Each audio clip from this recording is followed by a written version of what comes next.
afternoon, everyone, and welcome to El Tol Cockerel. It's me, Jose, and Queen Ellie, Hoi Bear, Neville, Thomas, England. how many names you got today, then? Right, the reason why I've added Neville because she's my favourite lady player. Thomas because she's a fantastic player. I'm gonna add Gracie Clinton to that as well. So England Clinton. England Clinton. Oh my God, England Clinton. Anyway, how are you today? I don't do things like by halves, you know that, and I'm really well. I've had a lot of progress in things personally, and I'm moving on and moving onwards and upwards. And I hope Spurs do the same in what we discussed the other day with the transfer market and evaluating players that we've already done. You know, in terms of the Timo Werner. So at the end of the day, let's go. Let's see what we're going to do. Talk about what you're going to ask me, and we'll go from there. Yeah, I've been busy with work today, so I've not really checked. I mean, today's episode is called the Groundhog Day, so Yeah. I've decided to call the episodes after films. So we started on Monday with the good, the bad, and the ugly. And that was so we could talk about the season, which I think you were on with me on Monday, Ellie. Yeah, I was Yeah. indeed. I came on a little bit later because as a woman, you get many, many more things than a man to do. That's from womanhood. And I had a particularly heavy day that day. So I do apologise that I didn't join you early doors. But what I did, when I did join you, at least you asked very poignant questions and I really enjoyed the show. So that was Groundhog Day. Tuesday, the film I went for was Trading Places, and an hour before I was due to go on, the Werner news broke. So we were talking. No, it was transfers. We were going to talk transfers. So that's why I called it Trading Places. And an hour before the news broke with Werner, the Werner deal, because that broke about 3 o'clock, and I went on at 4. Yeah. And yesterday's show was titled Armageddon because the whole of social media and the fan base went absolutely garrity for a better word. So yesterday was Armageddon, and today I've called it Groundhog Day. And the reason for Groundhog Day is because, it's a rinse and repeat type thing, where things, it just seems to be, we seem to go back to the same state over and over and over again. Now, what I will say before we start is I want to make it clear that on this channel, right, I will have opinions and I will have views. So will my panel, and so will people within the chat. And I want to make it clear that everybody is allowed to have an opinion, and we respectfully, if we disagree and we don't agree with people's opinions, we keep it respectful, both in the chat and in on the panel as well. So we keep everything respectful. What I've noticed is that since it's been here before on social media, but since the news broke on Tuesday about Werner, I see the same kind of, what can I say, disgusting behaviour in social media. Now that doesn't mean it's just our club. This goes to everybody in every club. And all I just want to remind people is that everybody, and it doesn't matter because you've got Jesse here and John, Big John's come in here and said hello.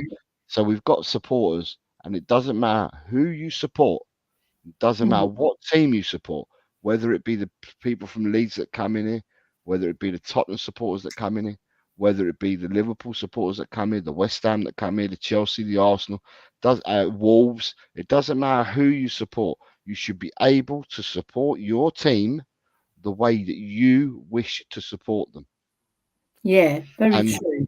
And what I find, and that's why I don't stick too much to social media. I only ever use my ex account basically to get in contact with people with regard to stuff like that. True. Very true. The thing I will say is that I've seen toxicity again on X and on that and on social media, and I'm just trying to be mindful that everybody should be able to support their team the way that they want to. And here on this channel, people are allowed to have their say, people are allowed to have their opinions, and nobody will be browbeat on this channel. I've seen people on other channels say that because you believe in this or because you believe in that, then you're not a real supporter, and that's not true. Supporters come from near, wide. They come from different continents, and people support clubs for different reasons, and that doesn't make one person right and one person wrong. That's true. And that's what I want to make sure. I want to ensure that we have a good crowd of people. Everyone is opinionated. Everyone can have their opinion. Everyone can say what they want to say, whether it be on the panel or within the chat, and that you're free to speak without having anybody hound you and browbeat you. And that's all I want to say. This is what happens here, and this will remain happening here. Yeah. Well said, Jose. I reiterate those sentiments because we all get heated, we all get passionate, but just keep it to the argument itself, and don't try and overpower the situation by thinking your opinion is so much better than anybody else's. And have a balance. And if you're going to give an opinion on football, have a balance about why you think that and give your reasons, and then take it from there. At the end of the day, it's how other people perceive the situation as well. So you might not read it right, you might not read it wrong. Yes, you might read it wrong. Sorry. So it's all give and take in YouTube. We all might, sometimes, Jose, I like to say this because sometimes you have an opinion and then it's got shouted down, right? And then and other times you might have an opinion about somebody else's opinion that you don't agree with, and you might get a bit heated because you're so passionate. As long as you don't attack the person themselves, like personally, I think that's okay. Attack the argument, not the person. Yeah, and I've seen a lot of that, and I've realised it's not just our fan base; it happens everywhere you go. But I can only talk about what I've seen because obviously I don't use X for much more than preparing shows. So a lot of the stuff that I see comes from around Tottenham because I'm preparing shows about Tottenham. So I can only speak about our fan base, but I presume this happens in every fan base. And all I'm saying is that people that come here just remain respectful to each other, respect each other's opinions and views. Whether you agree with them or not, everyone's entitled to support the club the way that they see fit. And nobody should be told how to support the club. And that's what I'll maintain here. That we will maintain that here all the time. That works both ways. So if you're saying that if you're Levy outer, for example, and you're saying that Levy shouldn't be at our club, right? Attack that argument, don't attack the person. And if you think Levy's doing a good job and you think he should stay, attack the argument, not the person. Yeah. And that goes both ways, doesn't it, Jose? Yeah. Fantastic. Right. So what we'll do is let's say now we've got that out of the way. Let's say hello to a few people. So you got Big John says, big up Jose and Ellie, just popped in to hit a like, marching on together. Top Spurs, I now know his first name, but I'm going to call him Top Spurs for now. It says big up Jose, Ellie, and all. Are you going to reveal the first name though, Jose? Nah, it's not for me to. I can't. It's not for me to do that. Shucks, I just wanted to know it. If they want to do that, then they can tell you themselves. It's the same as Spurs GCTV. He then told us all to call him Graham. I'll give him a wink. Yeah, he told us all to call him Graham, and we did so. So you've got Rob Belcher. Good afternoon, Rob. Says good afternoon, Jose and Ellie. Sorry, Her Royal Highness, Her Right Honourable Highness Ellie. Reading between the lines, Ellie has had some issues lately. She's looking good. Hope all's well. Yeah, I've actually got my husband's Uriah Heep t-shirt on, but I'm hiding it with a jacket. There you go. And then you've got Destiny 5 saying, hi, Jose, hi, Ellie. Yeah, sorry about that, Theo. Jessie saying, afternoon all. Yeah. Shemtam. Shemtam says, hello, Mr. Jose Mourinho and the amazing Queen Eddie Hoiberg Bentancur Werner. Hope you're both doing well today. Can we have Werner taken off here? Daniel says, I've had a bit of time to think about yesterday and I will make my mind up on Ange after the 1st of September. When the window shuts, I will decide then. I'm so against the Werner move. I want to see ambition. And like I said, you're entitled to your opinion, Daniel. Yeah. And, you said something yesterday. You reflected on it. You're saying something again today. It's fine. Everybody's entitled to their opinion. Whether people agree, disagree, you're all entitled to it. As long as everyone remains respectful, then it's fine. So, yeah, no problems at all. Nice to see you, Daniel, by the way. Stu's here saying hi, everyone. Nice and one. then you've got Drew Lala saying, afternoon, Jose, Auntie Ellie, and the chat. Mwah. Nita, hello, Nita. It's been a while. Nita, hi, Jose, Ellie, in the chat. How are you, Nita? I hope you're well. What a great Spurs fan she is. And then you have Robin from Lily White Lane saying, big up, Jose, Ellie, in the chat. Robbie. What a big lovely up to yourself, Robbie. How are you, mate? I hope you're well. Lad. I'll be proud to have him as my son, I'm telling you. It's a lovely lad. Daniel again says, I've been told plenty of times in the last few weeks, I'm the YouTube chat that I ain't a real fan on other channels. To be honest, I know I love this club and I don't care what others think. Daniel, I have no comment to make about this. I know that you're a Tottenham supporter and you're a real fan, the same as everybody else. Yeah. And you are entitled to your own opinion, and people should respect your opinion. After all, you respect others as well, and people should respect you in return. So, big up yourself. You continue being you. You've got your opinions. I mean, sometimes you're like everybody else. We're all human, and sometimes our opinions may change because of what we see. Because of what we see or what we go through or what we encounter, and you're entitled to change your opinions, but you keep being you, and you're a valued member of the community. So well done, you, sir. Yeah, all the way to Jose. All the way to Jose, she says. I'm a poet, don't you know it? I don't know what you are, but you are something. Keep it clean. Yeah, let's keep it very clean today, I think. Yeah. Let me just say hello to a few more people. We've got a few more people here. If I can get down to it all. I'll take that with a pinch of salt, Jose. Take whatever you like with a pinch of salt. Salt's not good. Salt's not good for you, by the way. Just so I'd let you know.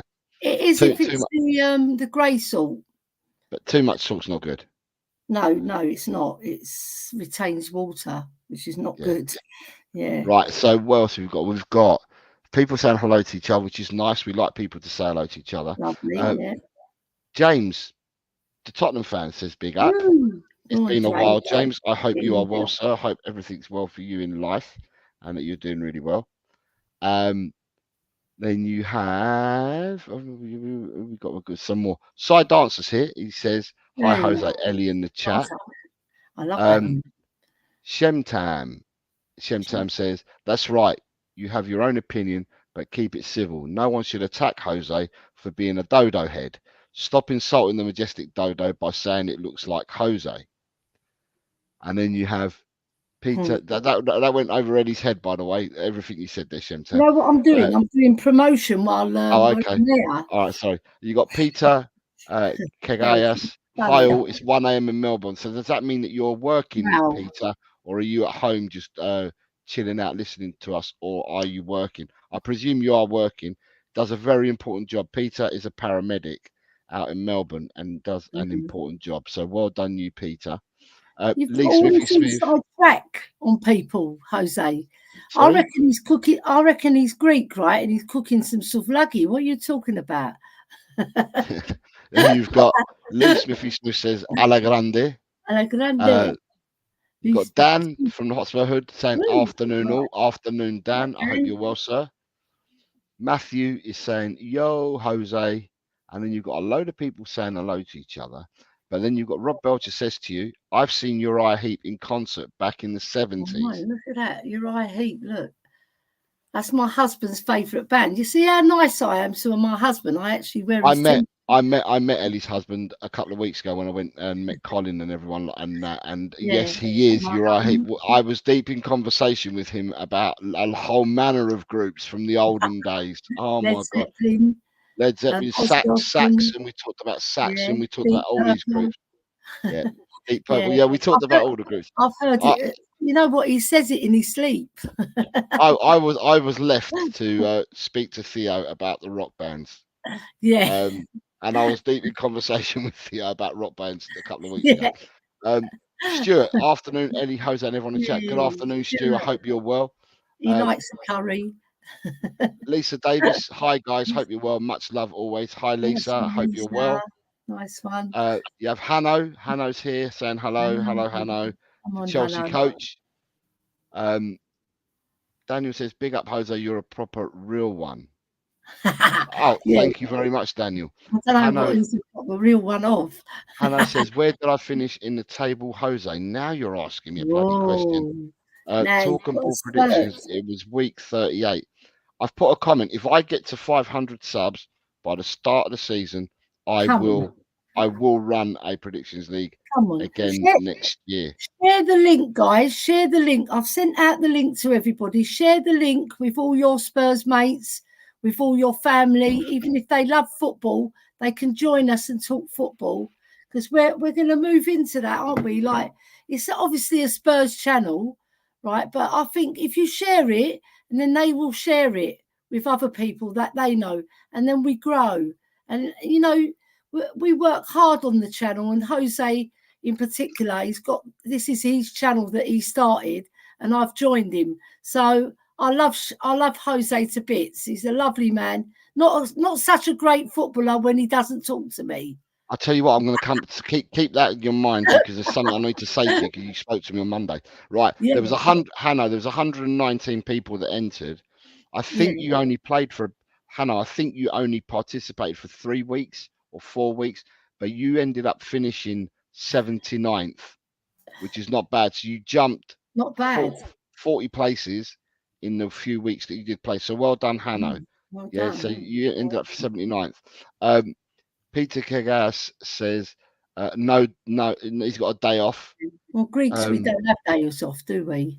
Smithy's talking as well. James, Tottenham fan, is saying to us, yeah, all good. Been on holiday and busy with work. Just came back from Crete yesterday. I'm back now. Hope you are both well. Oh, fantastic. I hope you had a really good holiday, James. And I hope you're well refreshed and you're back ready to take on life again, mate. So well done, you. I've got a few relatives in Crete. Have you? Yeah. And we have Kate here from Just a Girl Who Loves Spurs saying, afternoon, everyone. Hi, Kate. How are you? Peter is then saying, I am cooking stuffed peppers and tomatoes at 1 a.m. in the morning, Peter. You're doing well. You know what? That's what Greeks do. I know other nationalities do it as well, but we're making kubebia, which are known as dolma. And if you stuff the peppers, you're stuffing them with the same mincemeat, onion, and all the herbs. And you put tomato puree in. But when you're cooking at 1 in the morning, is that to eat it at 1 in the morning, or is that to? Well, sometimes it's to prepare it for the next day. And most days, but most days, obviously, Greeks wear pigs and we're eating it. We're not leaving it for the next day. Peter, are you cooking to eat it now at 1 a.m. in the morning in Melbourne? Or are you cooking it for tomorrow, mate? Let us know. We have. My mummy's always eating it. Totsper's is saying, Jose, you're welcome to use my name as is everyone if you wish to, bud. Right. Totspurs is his real name is Darren. Darren, claustrophobic Darren. So Totspurs Totspurs is Darren. So we need a Karen there, don't we? Yeah, if you start calling him Darren, then we know that you're referring to Totspurs. Oh my God. Lee Smith says Theo's a good guy. He's had the pleasure of meeting a drunk, tattooed twat. So have I. You know what? He had nothing but kind words about you, Smithy, when I met him anyway. He was nice. He was very nice. All the beer. He was very complimentary about you. Yeah. But he says he doesn't want to see me anymore because I don't know my heavy metal. I'm joking. Eugene's here says, "Hey up, hi everyone, big up, Levy out." Yeah, go on, Levy out. Daniel Coy says, "Oh, Dan. Oh shit, sorry, Dan. Where did I finish as well, Jose? Did I stay in the top 10? Hey. Cool. I did a show about this a couple of weeks ago Yeah, when they you weren't finished 3. watching. You know, But they could have gone back and watched because that gives you another watch, doesn't it? You, Dan, you finished 7th in the end. And primarily the reason why you finished 7th and a lot of people overtook Ellie is because Ellie yes, didn't play in the last week. I know. I was troubled. I was troubled. But having said that, I was keeping up with all the fellas. I think I was the top lady, wasn't I? Kate beat you. You ended up with the same points as Kate, but Kate Kate, had you one more. She had little one snake. more correct score prediction than you. So on the goal difference on that, she beat you. Oh, right. Equal on points, but Okay. she beat you on one more correct I'll give prediction. her her due. She's all right. You know. So, yeah, that's where you It's finished. all right. Dan from Oxford said, "I want a charity FM24 for all of you, for I'll all be on seeing her YouTube, later, though. but not sure how to do it live. I want a charity FM24 for all on YouTube, but not sure how to do it live. I haven't got a clue either, mate. So no point in asking me. Sava was the one that used to do all stuff like that, I think. So it might be worth asking him if he's still around. Yeah, or you can ask. He can ask who else is doing charities. What channels do charity ones? Sava Dunham. Perchy did them, but they're not around anymore, are they? But they're not No, around he will anymore. come back though, probably. I reckon. Right. Yeah. Totspur saying, "Blimey, Jose, 500 subs, 108 alt accounts to make may take me a while." Come on, Totspur, do it. Peter is saying yes in night mode. Yeah. Was So that when we're about saying the food? about the food, he says yes in night mode. So does that mean he's eating it tonight? Yeah, Must be. definitely. That's He what must be we eating tonight. do. Some of us cook a bit later than 1 o'clock in the morning as well. Okay, I don't eat that late, so I wouldn't know. So No. right. So Metabolism going. Ben's here. Good afternoon, Ben. Ben Yay. says the wheel of corruption. Mwah.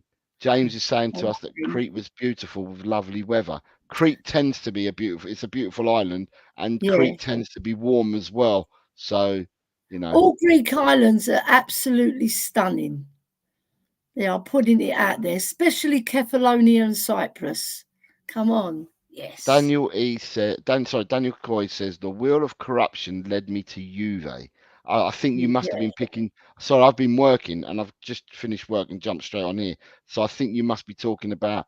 I think Ben was doing a show where him and Brian were going to pick an Italian team or something, but I've missed it. I'm going to have to watch it because I've been working. I've only just jumped on. Wheel. That was from yesterday's Ben Kaufman's Calfee company. He set up about 10 teams, 11 teams in the Serie A, and then he span the wheel, and then you have to follow that team. Yeah. Okay, fair enough. Peter says yes to eat. I am staying in night mode as I work nights. There you go. Yeah. Kate's got it bang on. So smash the likes and subscribe, you filthy animals. Yeah. Filthy animals. Come on. I've got my cat here. He's joined us, but you can't see him. He's looking at us right now. Peter says Ange's plan B is to outsmart Levy. You know what I mean? Come on, outsmart the Levy. We've got Chris Agenbar saying, big up Jose and Ellie. Yes, the chicken man. What's he saying? Is that a Conference League spot then for me in the Predictions League? No, you finished 7th. Sorry. No, did the team that finished 7th this year was Newcastle, and they're out, aren't they? The team that finished 8th. They're not in the Conference League. If we're talking about this year, mate, you could be out. It's going to be funny seeing Chelsea in the Conference League. I don't even know the music for the Conference League. Stuart says Perchy and he's back. Stuart, what is Perchy back then under? Because I used to be subscribed to Perchy. Yeah, he was under. What was he under? He changed it. It was a ground or something like that. It was something. to do with the ground or something like that. Well, he joined Saba, didn't he, on Football Heritage? But then he left and he started his own channel again. And he called it something different. He called it something different, and I was subscribed to that. But to every channel, I am notified. I've got the notifications on, and I have not been notified that channel is reactivated. Was it Perchy TV? No, he changed the name completely. It was a completely different name. It doesn't come up. Oh, just a girl. Kate says he's back as Perchy. Oh, just Perchy. The Dugout was Perchy's channel. That's it. The Dugout. I knew it was something like that, and I was subscribed to that. But I've not seen him appear at all. No. Is he still doing it currently? The Dugout. He stopped doing it a while ago. Doing it a while ago. But like I said, I am subscribed to I'm subscribed to everyone, and I've got the notification bells on for everybody. You're just a YouTube like gigolo. But the thing is, I don't see. Yeah, but where I see everyone's shows appearing, so I know that they're coming on and that. The Dugout hasn't clicked for me on the notification for ages, so I wasn't sure. Fair enough. Eugene is saying that for him it's 11:30 p.m. and he's having his supper. Yeah, he's eating a late one. Everybody's eating late. Hi, and then we've got Nick. We've got Nick here, and he's also saying good morning to us, and he's asking where he's finished. Nick, you finished in 8th, 1 point behind Dan, and a point in front of Kate and Ellie. Right. Okay. Right. Yeah. I'll slip back. Jose, if you snooze, you lose, isn't it? I'm being asked, did I meet the beautiful Angelina? Oh yeah, my daughter. Well, it's actually Angela, not Angelina. So get it right, Lee. If you want to marry the girl, get her name right. I did meet Angela. We had a nice chat, and she's a very nice young lady. Yeah. Daniel Coy says, yeah, the wheel of corruption has led us towards supporting corrupt FC. Alan is here. Rakdos Malin says, hi, Jose and Eddie. Hope you're well. Yeah, we're Ed M saying the Dugout was Perchy's channel. All the artisans here saying afternoon peeps. And then you've got people talking about Daniel Coy's then saying, we don't do cup competitions during the Predictions League, so I'm taking that 7th pot has Conference League. Well, I have to finish. I have to think about what I was going to do, but I've got quite a few of you here today, so I'm going to run something past you anyway. Ed M saying, I only remember the name because Noel Hunt, ex-Reading winger, has a bar called The Dugout. I remember Noel Hunt, the ex-Reading winger. Yeah. No, it doesn't ring a bell because I don't really follow Reading, but I am a football connoisseur, but it just doesn't ring a bell. Is he quite recent, the player Noel Hunt? No, years ago Noel Hunt finished playing. Years ago. I've never heard of him. I'd say Noel Hunt was probably around in the 90s. Right. The 90s, possibly 2000. He's old boy, years ago. Nita's asking, Nita, you finished 14th out of 119. So you done well, Nita. You done well. I know his face. I just didn't know his name. I recognise his face, Noel Hunt. Yeah. And Daniel's saying, is Noel Hunt was Stephen Hunt's brother? Is that right? I'm not sure, mate. I'm not sure whether Noel Hunt had a brother. If he is. But I do remember him as a footballer for Reading many years ago. Right. So what I was going to say is, people have been asking me, would I do the predictions for the Euros? So yeah, I had a look at it, right? And so Noel Hunt was the one that injured Peter Cech, is what NM is saying. I've had a look at the fixtures, and if I was to do the Europa League or the European Championship, should I say, it's quite a difficult one to do. And the reason why I say that is people would have to be very, very, very, very patient. And the reason why I say that is, I'm trying to see where it is. Right, if we were to do it in 1 week, there we go, Euro Championship. Yeah, right. That is right. His brother is Stephen Hunt. I just looked it up. Is it? Okay. Yeah. Right. So the first game there's no break. So what I've realised is in the group games there is no break. So that means that you'd have to do every prediction up front. Yeah. And every prediction up front would take you from Friday the 14th, which is Germany-Scotland game, and it takes you all the way through to the 26th of June, right? And that would mean that in one prediction show, we'd have to predict 36 matches. Bloody hell. That's a lot. Because there's no break. You could still predict it, though. You couldn't predict the first week set of games, right? Yeah. Because mine's always work dependent.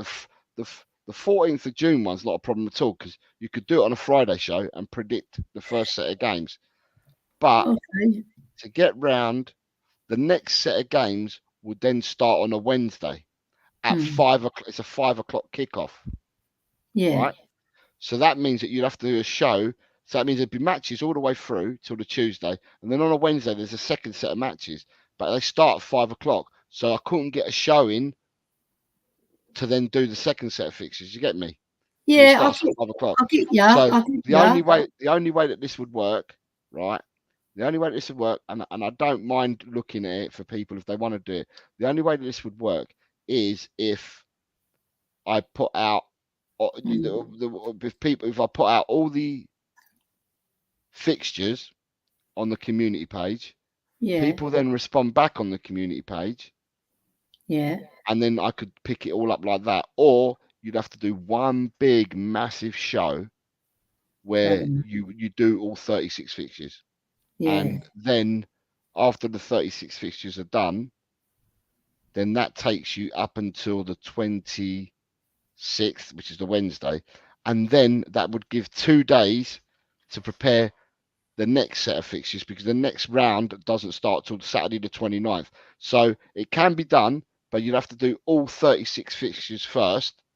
So regardless of how teams play in their first games and whatever, you'd have to just select what you think the results are going to be for the first 36 games. That's the only way it can be done. So I have looked at it. When people ask me, I have looked at it.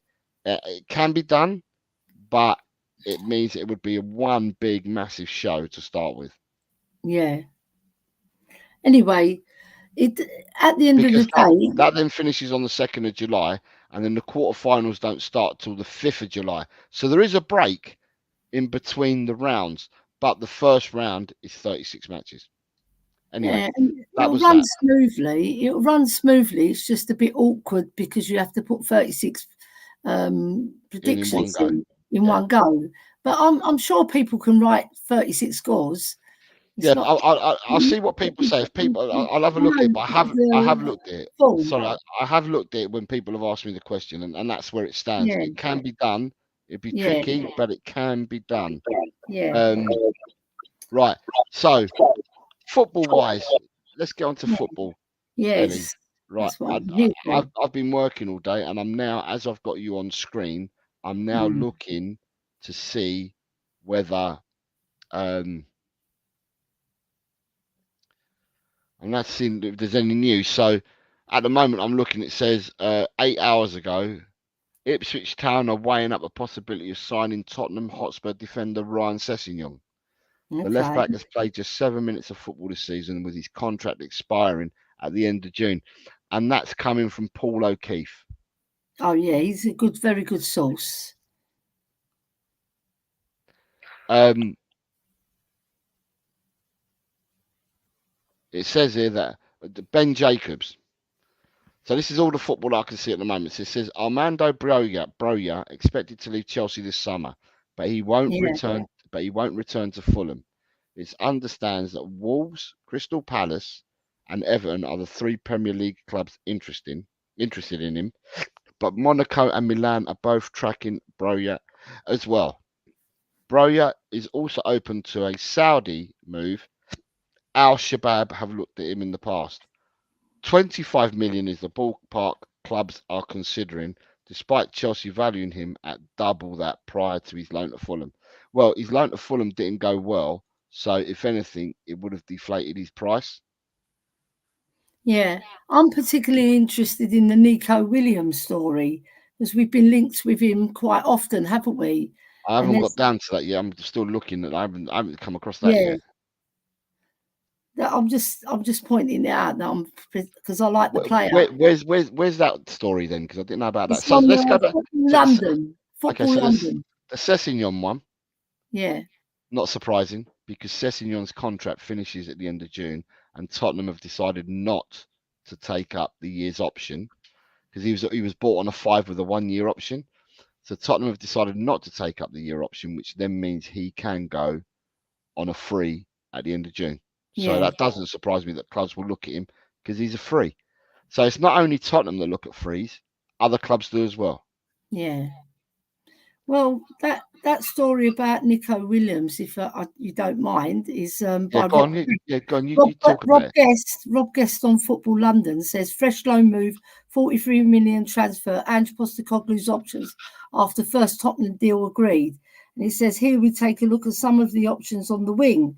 Tottenham could target in the summer transfer market as they bid to take Ange Postecoglou's attack to the next level in the 24-25 season. And they've highlighted Nico Williams again for Atletico Bilbao. That you're very familiar with Spanish football, and I'm sure you watch a lot of Spanish football. And I started watching it around about halfway through the league, because actually a lot of people were telling me that the Spanish league is taking off. Real Sociedad, Girona,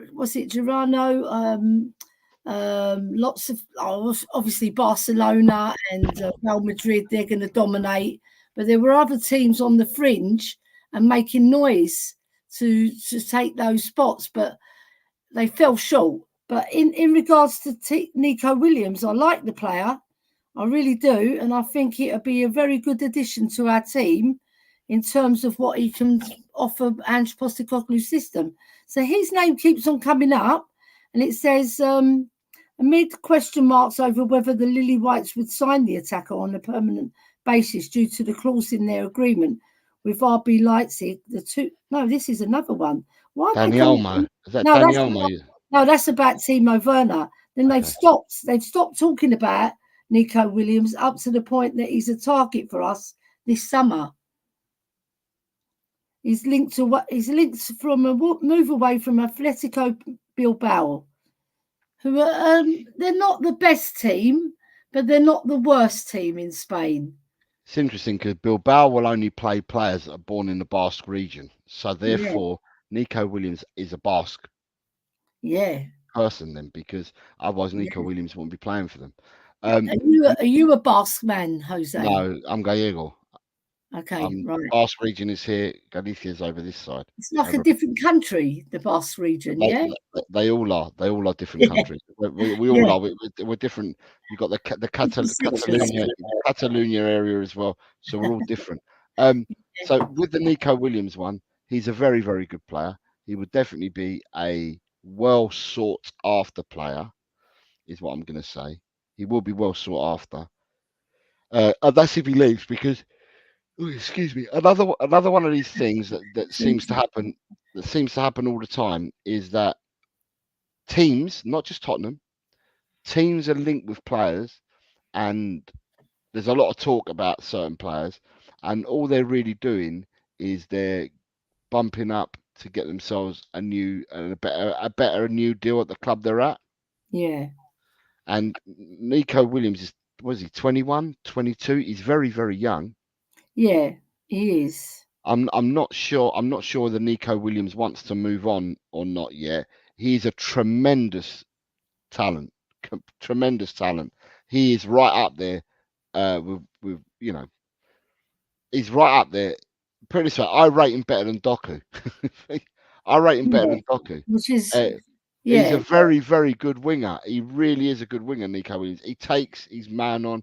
He's got an eye for goal. He's got assists. And he's young. His ceiling is so high. I'm just checking his stats now. But it's either, as I said, a lot of players. It's not just players, but managers as well.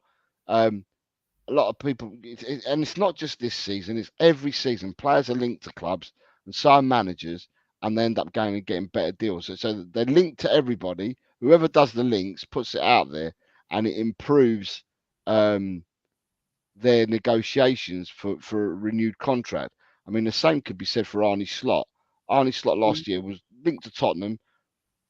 Feyenoord then gave him a massive improvement on his contract, and now Liverpool signed Arne Slot, but have had to pay for what happened last season. Liverpool now have had to pay a fee to get him out of his contract, where a fee wouldn't have had to be paid last year. You've got McKenna at Ipswich. McKenna at Ipswich has been touted as going left, right, and centre everywhere. McKenna from Ipswich had no reason to go anywhere at all, and they've just given him a bumper pay rise at Ipswich. So this happens all the time.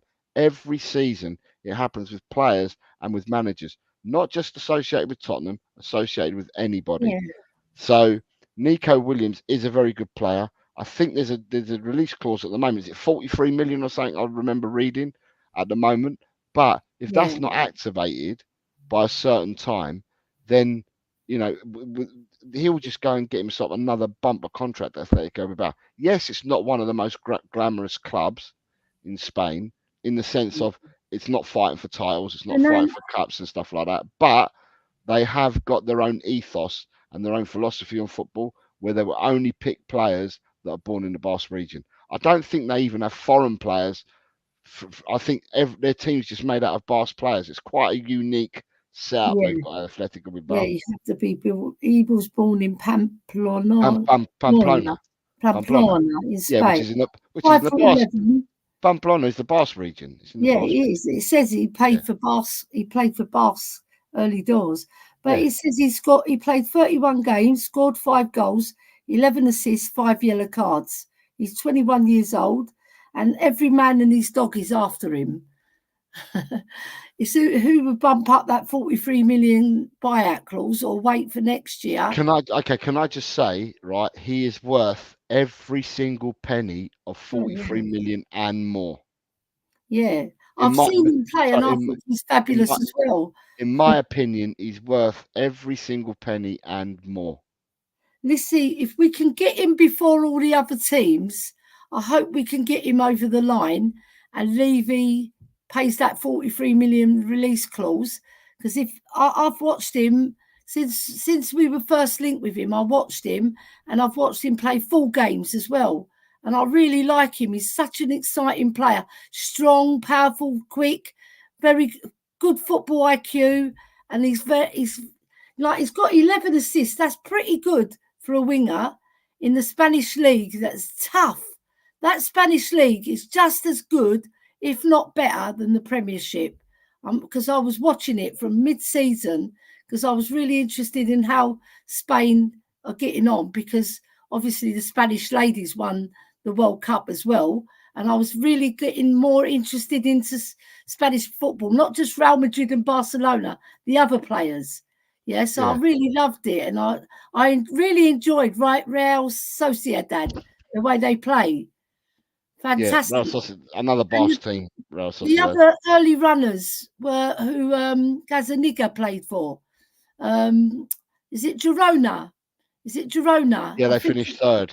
Yeah, they finished third, but they were really storming it, weren't they? Yeah, they've qualified for the Champions League. Girona are a tiny team. Is that the first time they've ever qualified for the Champions League as well? First time they've ever qualified for Europe, full stop. They're a tiny team, Girona. Yeah, they're a very small team, but they play some marvellous football. And their coach is brilliant as well. If I remember rightly, and I could be talking codswallop here, I thought that Girona were part-owned or were owned by someone who owns another team in Europe or teams in Europe, and that there's issues and stuff like that. But anyway, but Nico Williams, you haven't seen him, Hasper. He is definitely, because I can see Hasper putting a comment in it. Let me just go back up for a second and get some comments in as we're looking at this. They're part-owned by the City Football Group. There you go, Man City. Which is part of the portfolio of global football interests for Manchester City's owners. Yeah, there you go. Isn't it funny that they made Champions League for the first year because they're Manchester City's owners? Yeah, it says, Daniel Coy says, what is there? No games on the 3rd of July. I wanted England to play a game on my birthday. My birthday's also in July, Daniel, but alas, it's well after the competition finishes. Hasper saying, hey, Ellie and Jose, thoughts on the Werner signing? I think it means we have accepted we won't improve and challenge for the title as Ange claims. The players we have been linked with are not very exciting. I wanted the Napoli winger and Rafinha plus a striker. That's my take on our attack. Then he says, I haven't seen Nico Williams play, so got no idea. And Get on YouTube. we've been linked with almost since the Potts days, talking Yeah. 17, 18. So for Hasper, what do you think on the Werner signing? But just before you answer that, Adrian's here, says good afternoon, Adrian, Jose, Ellie, and all. James, the Tottenham fan, is telling us that he's only 21 years old, Nico Williams. And DC from Leicester saying Nico is on 170 grand a week. That's all right. That's only £5 more than Werner. So right. So what are your thoughts? He says here. Thoughts on the Werner signing? I would just say to that, you can't define one player is going to make a difference, because remember, he's not going to be a starter usually. He's going to be a bench player. But having said that, I do agree with you, Hasper, that he's not going to take us forward, and we do need better. If we're going to have a bench that comes on, we do need to challenge the player that's number one in that position. And at present, it would be Sonny, right? So we need somebody who is as good as Sonny at scoring. I don't think Werner's got the kudos or the IQ to take us to that next level. If he comes on for 15, 20 minutes or half an hour, or if Sonny's particularly having a mare, I don't think he's the one who's going to step up, in my opinion, because I just feel that he's lacking goal prowess, and we do need goals from that position, right? He scored 2 goals and he set up a few, but he's still, for me, he's still not the level to take us to challenge. And I do agree with you, Harry. So for me, Harry, I think that it's underwhelming. I can see why they've done it. However, 2 schools of thought on this, and people say, well, why would you announce Werner before anybody else? It's probably because it was the deal that was quickest and easiest to get done from what they're doing. However, I will base it, like I've said all along, I will know by the 2nd of September, and I said this months ago, Harry, so it's not just now. I said at the end of September, by the end of the 2nd of September, I will know exactly where Tottenham are and where we're going as a club by the 2nd of September. And this is we're in May, not even in June yet. We're in May, and this is the first of what I believe will be many signings. I'd like to think, Harry, that we will be a bit active in trying to get people out of the club, as well as bringing people into the club. And from my point, Harry, what I would like is 6 players to be signed. I want 2 people for the attack. Yeah. I'd like another midfielder because we've already got Bergvall coming. So at least another midfielder. Sorry? What type of midfielder would you like to come in? I'd like an 8, someone that can play the 8 position. Okay. Because, I mean, we can all carry on and talk about a 6, but he plays with 3 8s. 3 8s convert into 2 8s and a 10, or he might have 3 8s and one goes 6 8 10, but he doesn't play with an out and out 6. And and we're all crying, and as a fan base, there's a lot of people saying that we need a 6. I just say a midfielder. So you've got Bergvall there, a midfielder, and I would like another centre half and a right back and a left back. But all players that I'm talking about, all players that I would like to be signed, and it doesn't matter for me what their name is. Their name could be Jefferson. I don't care. It doesn't have to be Leao. It can be Jefferson. The name doesn't matter as long as the player is good enough to fit the system. I would go back to, and this is what I keep saying to people when people ask the question, I'll go back to when Liverpool signed Sadio Mane, Roberto Firmino, and Mo Salah. Them 3 were just names. They were just names. They weren't A-listers or anything like that. They were just names. They were just footballers. One played for Southampton, one played in Germany, and the other one played out in Italy, but hadn't had a great season with at Roma. Didn't light fires at all at Chelsea. But they picked 3 players. Basel. They picked 3 players that he thought would fit his system, didn't he? And that's what Klopp did. And the 3 of them fitted. So for me, the name of the player doesn't matter. It's the player fitting the system that is more important to me. And if the player grows within that system, then the player gets better, but so does your team get better. Do you see what I mean, Ellie? Right. Yeah, I get you, because football's moved on. It's become more modernised, and in terms of the way the style of play is dictated by the managers. It's a passing game. They're playing on carpets. They have tactics, but there's tactics and there's tactics. I like Brian Clough. He goes, tactics are spoilt by players, right? They go on the pitch and they spoil it. It's not about tactics. It's all about having the right gel, right? Having players play for each other, going on that pitch, playing for the badge, really being unified, right? And whatever player name you got, right, you can get a big star player, because this is what I believe, right? You do need a player or 2 that are really experienced to hold the team together, right? The players that other younger players look to for guidance and for leadership, right? So we've already identified Romero as a leader rather than Sonny. So hopefully they'll change that, right? Nothing against Sonny. I just think Romero is a better fit, in my opinion, right? And then you've got to move forward. You've got to say, right, all these players have got to gel, and all the other players that are sitting on the bench he's got to keep them happy, hasn't he? So they've got to be just as good as the ones that they're going to come on. So we need to build a squad, because it's not just about the first 11, is it, Jose? We've got to build a whole squad that are competing and making each other. So if I've had a bad game and you're ready to take my place, like Pep Guardiola said in that thing, the academy are ready, right? So in our case, it could be the academy ready, but it could be also that 6 that you identified are ready to take your place. So 6 spots are up for grabs, and then the other 5, right, there might be 5 other players we've already got on our books that Angie's developing. He's bringing them. We've seen them: Dave Scarlett, Mikey Moore, Alfie Devine, Lancashire, who's a bit young. He's young, so is Mikey Moore. So you're thinking Alfie Devine, Dorrington, right? All these players are ready to step up and take your place. So be ready. Be ready. I just feel you have. Football's about teamwork as well, not just about positions, right?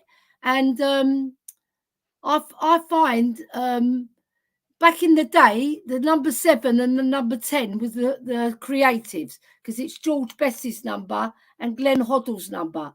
But now you've got, like, Postecoglou's supposed to not have a 6, 8 and a 10. He rotates them.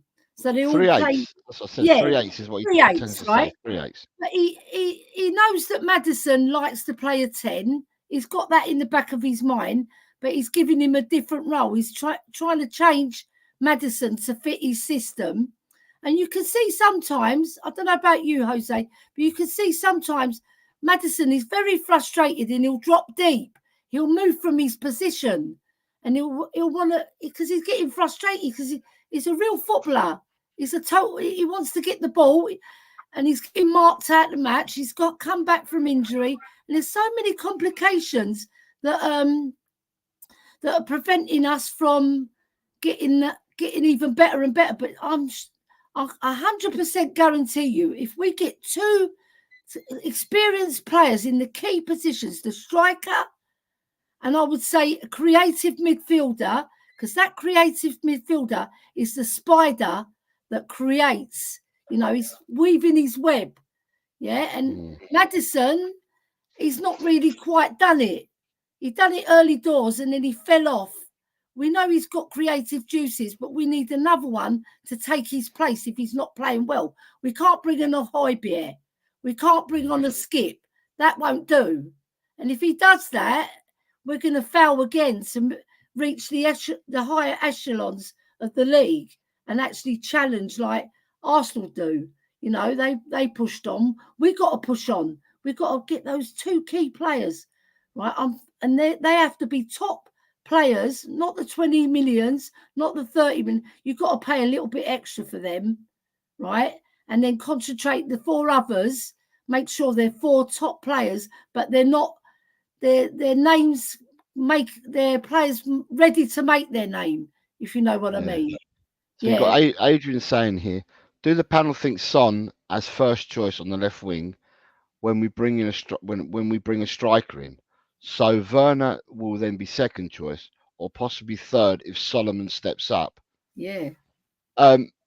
Well, reading the well, not reading, Adrian, but and Adrian, you're all over this because in your Facebook group, you've got you pin absolutely everything, so you'll be all over this. But X at the moment is saying that Solomon's one of the players that's likely to be up for grabs to leave. So it just with all the players, if we look at the start of the season, Perisic, Sessegnon, and if Solomon goes as well, that's 3 of your players that played wide left. Yeah. That have left your club. So that's why I'm saying for me, it's important that we bring in 2 strikers. Don't look at 1, you bring in 2. And that's if you're keeping Richarlison. If you're not keeping Richarlison, then, you know, then you're going to need more than 2 strikers. So that's why my opinion is to give 2. Adrian, I think there's a lot more water to come under the bridge between now and the end of the transfer window.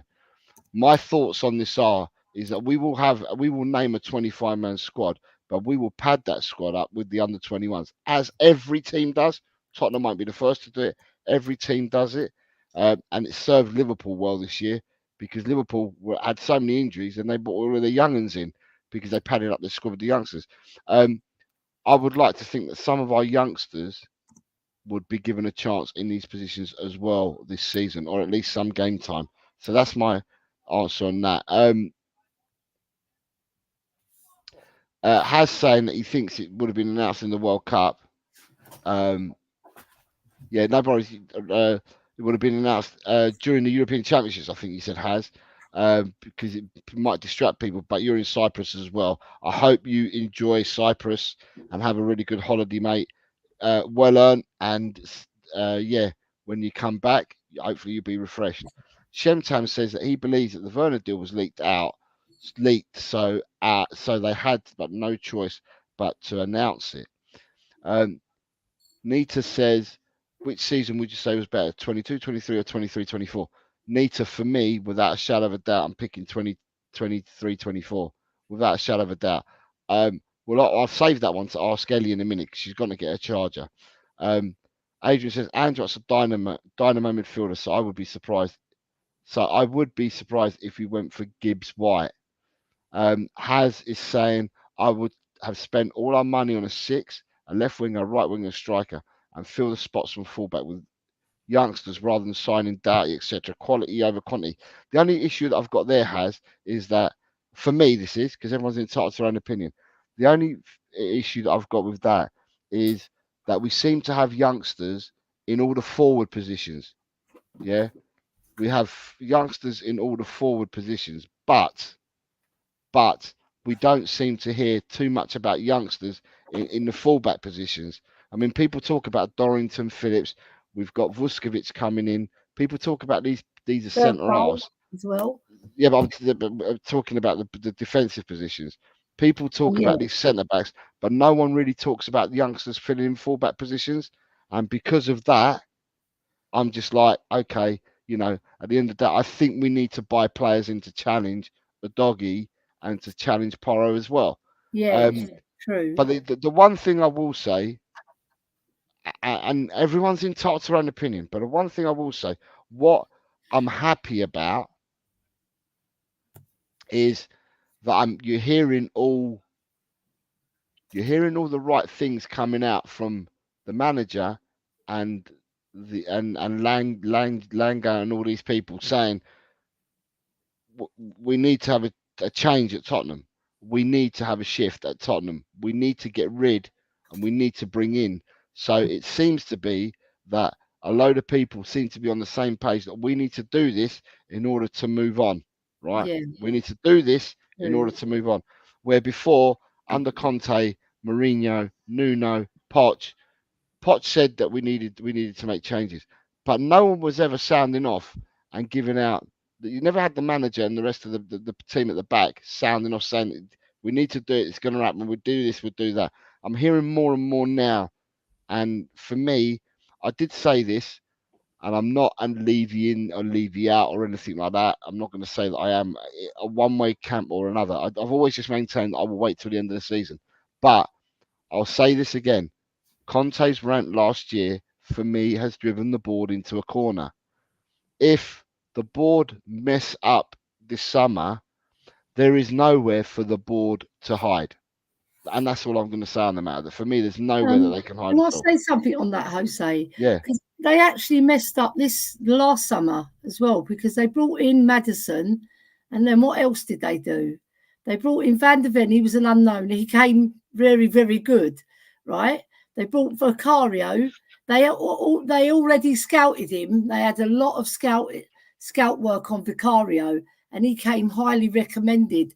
I saw a podcast on Twitter lauding him from a journalist who said Dino Zoff was bigging him up and Buffon was bigging him up as the next Italian stallion in goal, right? And it proved that he made a lot of a good impression at Spurs, Vicario, right? But Van der Ven, I would say Vicario is more of a standout than Van der Ven, because that's my own opinion, because I think Van der Ven, he got lauded because he's speed and he was like the mop, right? And he saved us a lot of the time, right? But we shouldn't have put him in that position in the first place. And other defenders went a bit missing, right? And just to get back to the point about Levy, I just think he lets us down every single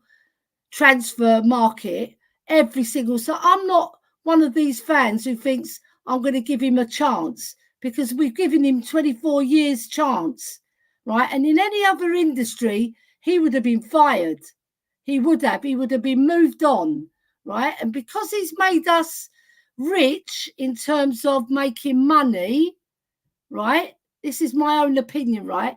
Because he's made us rich in regard, but he hasn't made us a rich football team on the pitch winning trophies. We've only won 1 in 24. That's disgraceful in my book. It really is. And I can't see why we're giving him a chance and a chance after chance after chance after chance. It's not good enough. We've got to move forward from Levy. This is my opinion, right? Move forward from him. Get a new, fresh face in who loves football, who loves Tottenham, who's got Tottenham in their heart. Yeah? And actually progresses us as a proper football club, not a business, right? Because business is business, right? But football is football. It's separated, right? They do gel together sometimes because you can make money and have more money on the transfer market. But with these new rules, right, this football's changing because they don't want the richer billionaire owners to take over football, right? That's what they're trying to do. They're trying to curve and swerve, right? So that Man City don't dominate, right? That Manchester United don't dominate. That Arsenal don't dominate. You know, they want a fairer ground, fairer play, right? So we've got to look at every single aspect of football and judge it on the merits. If you look at Levy, if he was in any other industry, he would have been fired, 100%. Because he's in the business of football. Right, and I've said all along, I'm not disagreeing with anything that people said. Everyone's entitled to their opinions. Yeah. On all I've maintained and all I've said is I will judge it myself personally, for me, not for everybody else. Yeah, I will judge it for me, myself. You've got your own opinion. On the 2nd of September, I will then know exactly where I think my club's going or whatever. I'm not looking at the past. I'm looking at the 2nd of September, and then I'll judge what my position is. Yeah, of course. All the signings that we make, I want to get rid of. I want players to go. I want players to come in. But the players that I want to come in are going to be players that will challenge for the first team positions, not players that are going to come and pad your bench up. I want players to come in to challenge. So the good side, the signings I expect from now until the end of the window will be players that come and challenge. Right, there's a question here from Nita before I move on. I need to catch up with the chat. I'm so tired. Nita said, which season would you say was better, 22-23 or 23-24? Oh my God, I would say 22-23 myself, because we made Champions League and Conte brought a style of football that wasn't always accepted by many fans. But early doors, we was all singing Antonio, Antonio. We were all on board, right? And he made that team more solid. If he had a better defence, oh my God, if he had this defence that we've got now, plus a few more, like a few more additions to even, like, to get that defence even more solid, I think we would have been rocking. I reckon we would have probably won the league if he had this defence, because Romero, Van der Ven, and he would have played a different style, remember, with him. He would have dropped them back 10 yards and played the Arsenal style, right? And we wouldn't have been exposed to letting so many goals. So I would say 22-23. I liked a lot of the football that I saw, and I disliked a lot of the football that I saw. But on the whole, I thought we played very solidly, and especially in midfield with Højbjerg and Bentancur. They had such a brilliant understanding. 2-man midfield with 2 tucking in, the wing backs, right? And obviously Perisic on one side, and on the other side, Kulusevski was cooking. So he had a better season, obviously, but all round with Harry Kane, Sonny playing very well together. 22-23. I prefer it. I prefer 23-24 personally, because in 22-23 there's so much turmoil. We had, how many different managers do we have? Conte, Stellini, Mason, and I just thought we were up in arms. So we finished 8th, 22-23. Yeah. Yeah, I'm talking about this previously. I got it completely wrong. Okay, no, so 23. I'll take that back. What's the seasons? I was wondering. She said no, 23-24, much better. Okay, Nita. 23 disaster. So there's your answer, Nita. It's 23-24 for. Oh my God, I dug myself a hole there. And Nita's saying that 22-23 season, I felt crushed when the season had finished. We were proper pants. Yeah. So that's right. Daniel's saying, Jose, mate, we need a defensive-minded quality midfielder. If fans wants to succeed in this league, he needs to find a bit more protection. This gun-ho style still needs some protection. Yeah, I put this on ages ago. It's called high press, high reward, rather than gun-ho. High press, high reward. I'm about 20 minutes behind on the chat because I put this, smash the lights to help the stream. I did that 20 minutes ago. Right. Rafinha as competition for Johnson Decky on the right wing. If Decky's future is not as a false 9 or a number 10, is what Adrian is saying. Very good. I like Rafinha. Leo's here. I don't know. Leo's early, so Leo might be at work. He says, yo. I hope you're all having a great day and night. Much love to all homies. I hope you're well, Leo. Well done. You, sir. Adrian is reminding people, if you love Spurs and hate Arsenal, smash the like button and subscribe to the channel.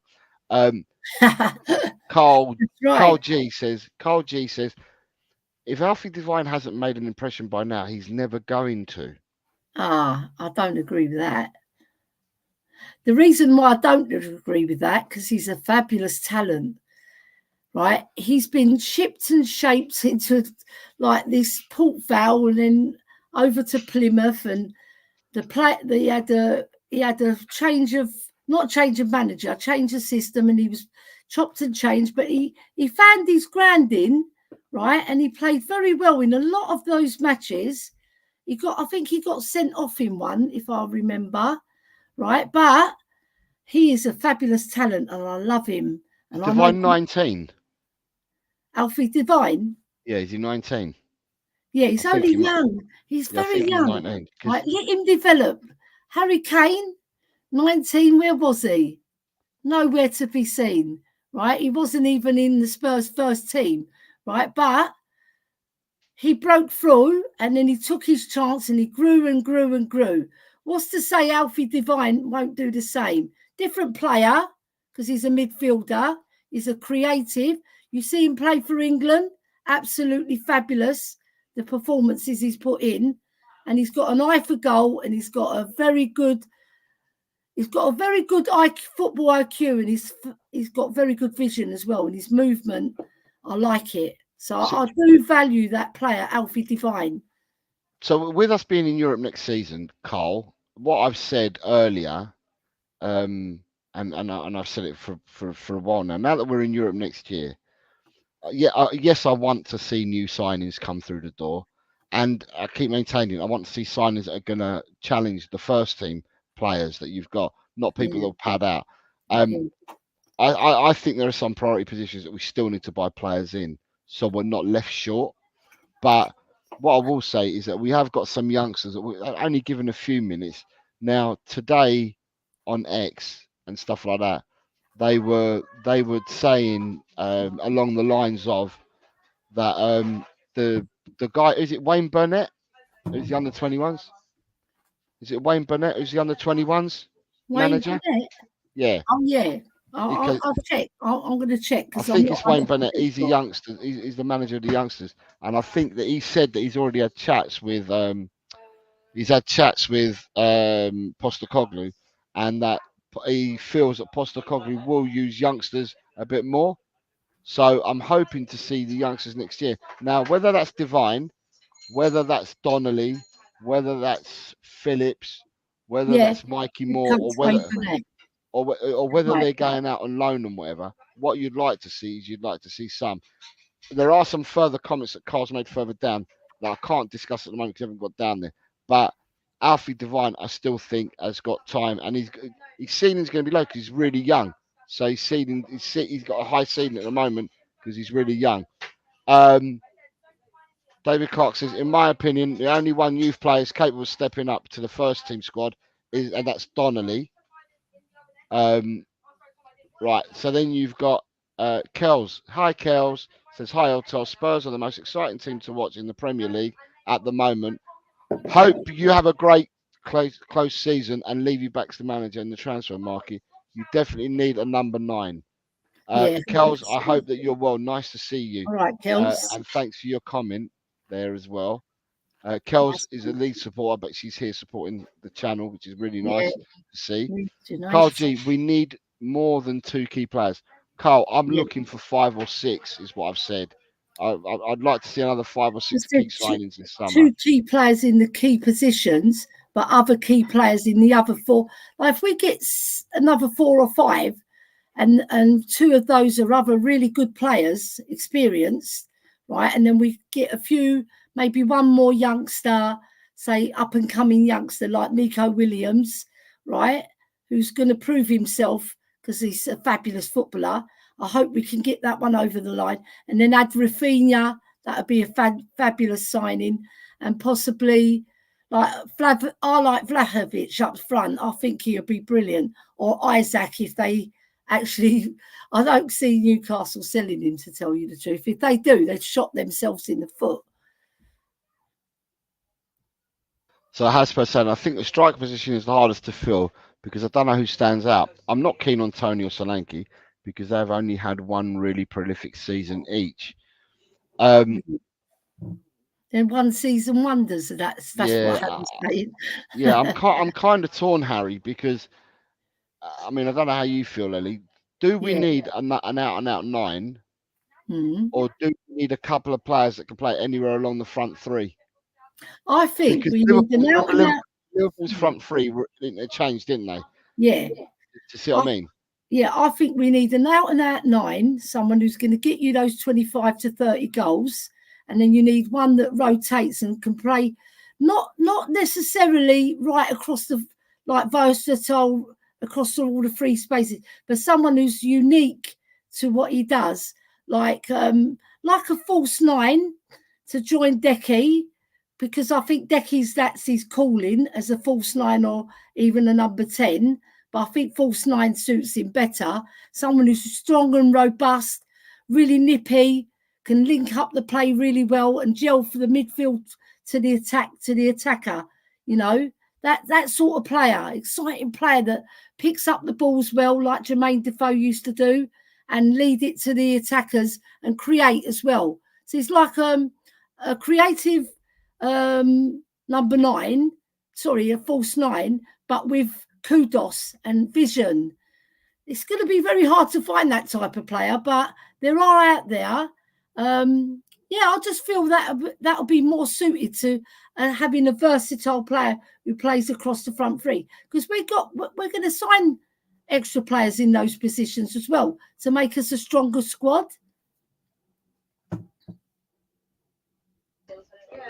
David Clark says, we don't need a replacement for Maddison. We need somebody playing alongside him with equal quality, which we don't have in this squad. Carl G says, if we acted like a big club, we'd sell Son and use that money.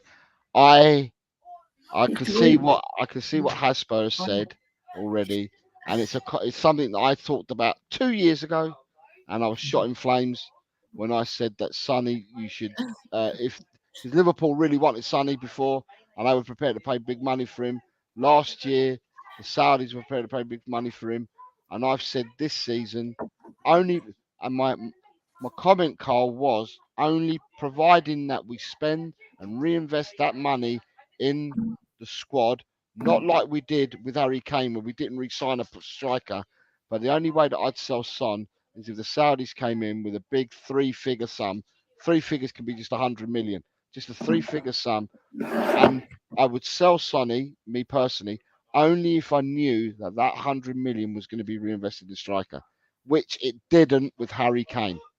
So, Right. Adrian, Jose, true. We will know much more after 2 more signings.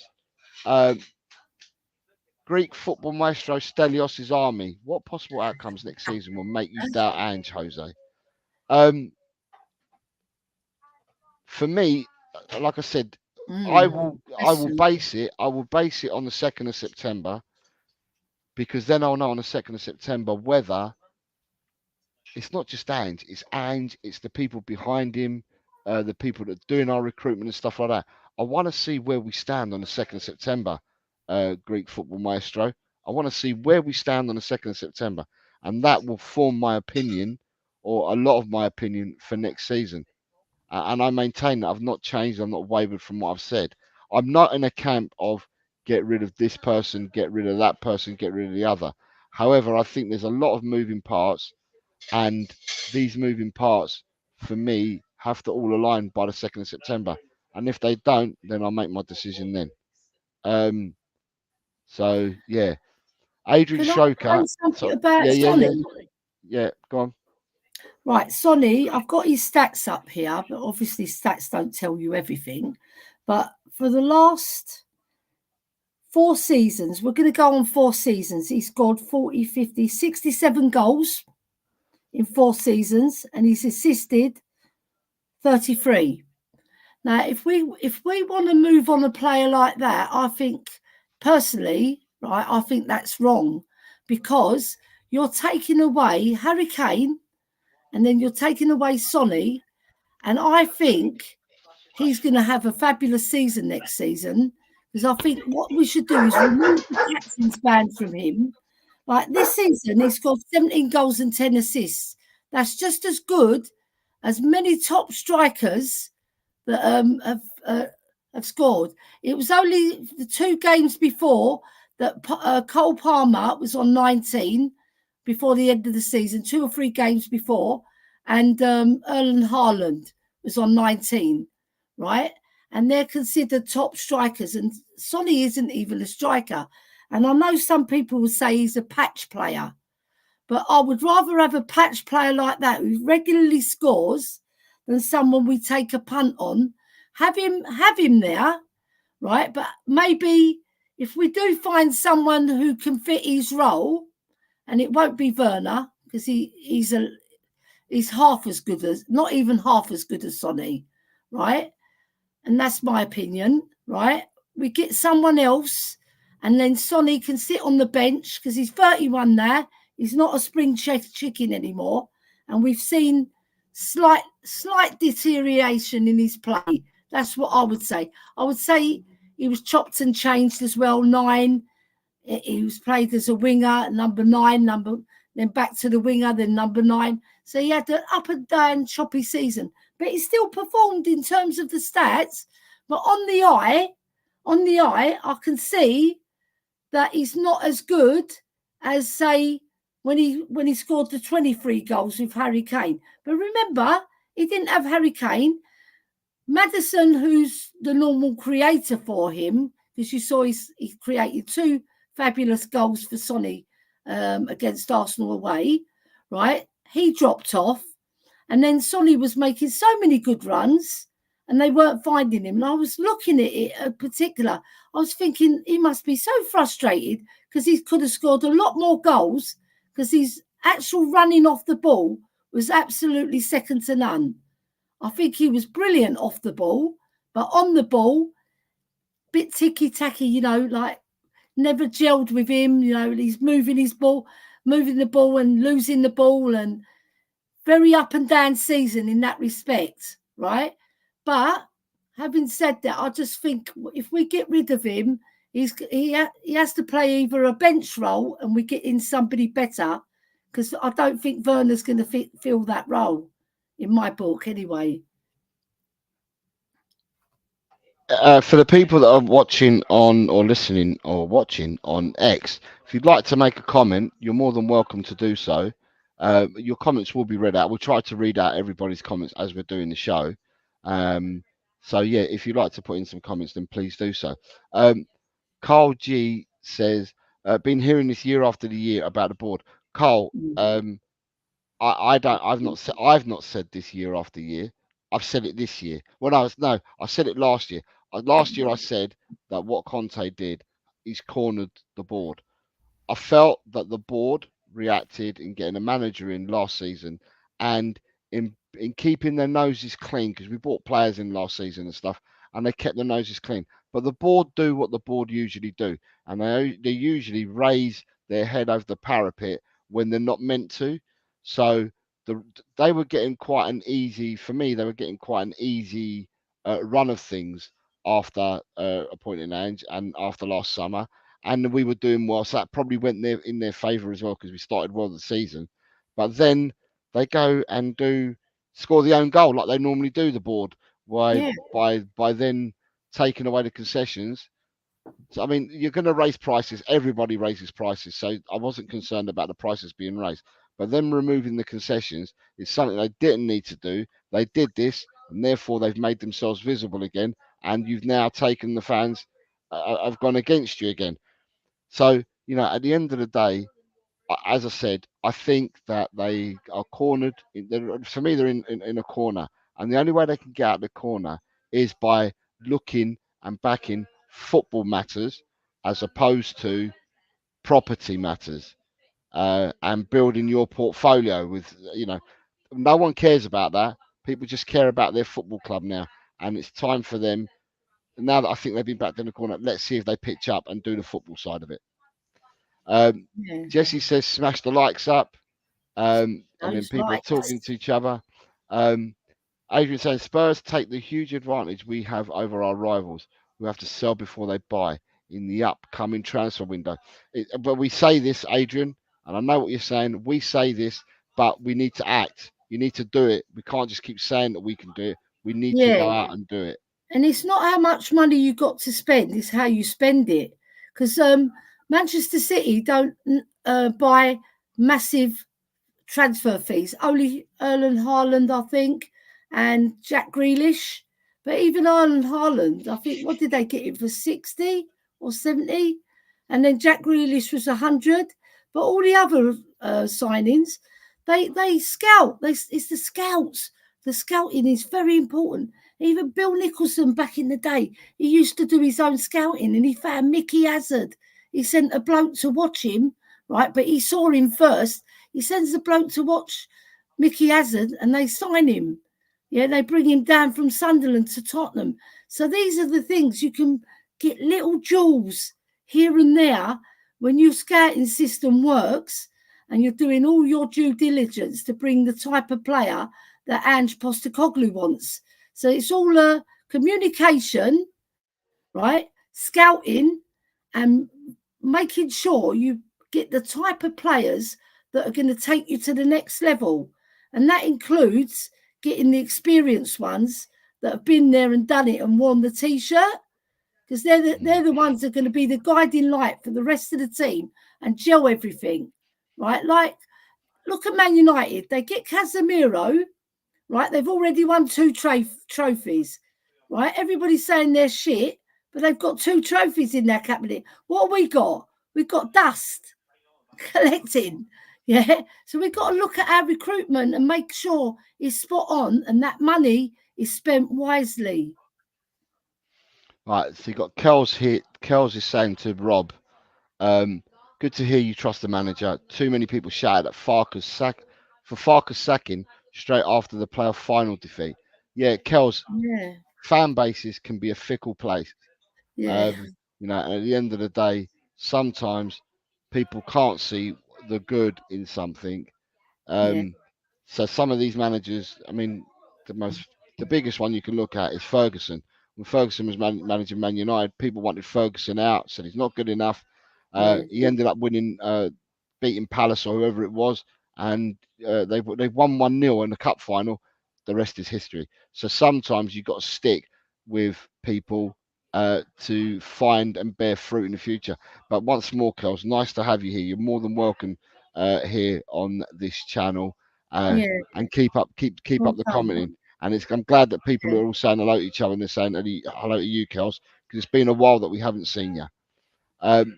Steve D, I'm so far behind the chat, says hi, Jose and Ellie and everyone in the chat. We're doing it again, lol. We're doing it again. We're doing it again. Tottenham Hotspur, they're doing it again. Greek Football Maestro says, and Sesko and Bruno are on their way to Arsenal, so why aren't we putting pressure on Levy to sign better players? Sesko's a player that I like. I do like Sesko.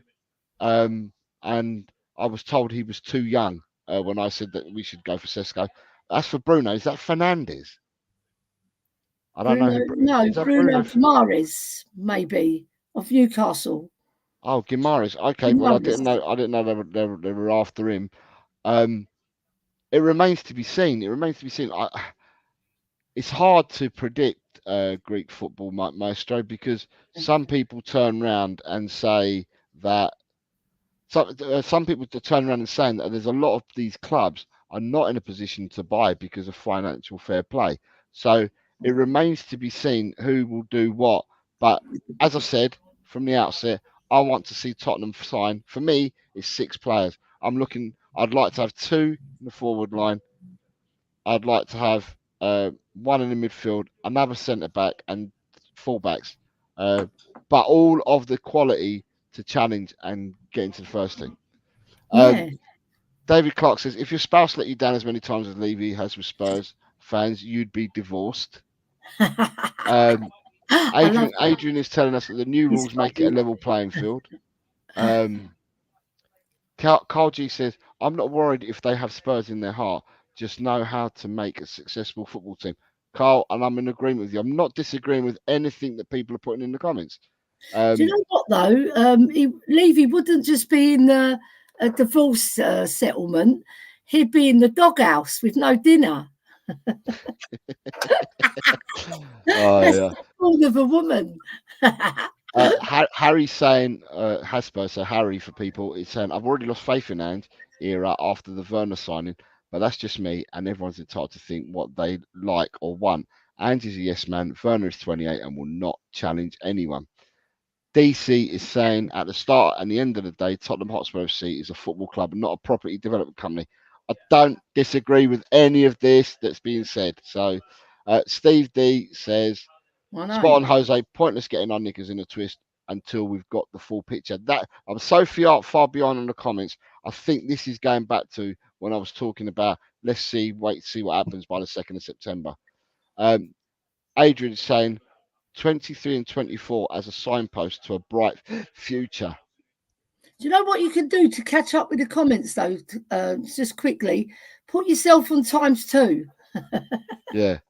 Or the artisan says, the board don't care about hiding from anyone. Look at all the crap that's came out in the recent history. Joe Lewis, dodgy deals, Paratici up to no good, OAP concessions, charging carers of disabled fans. Yeah, I think it's disgraceful.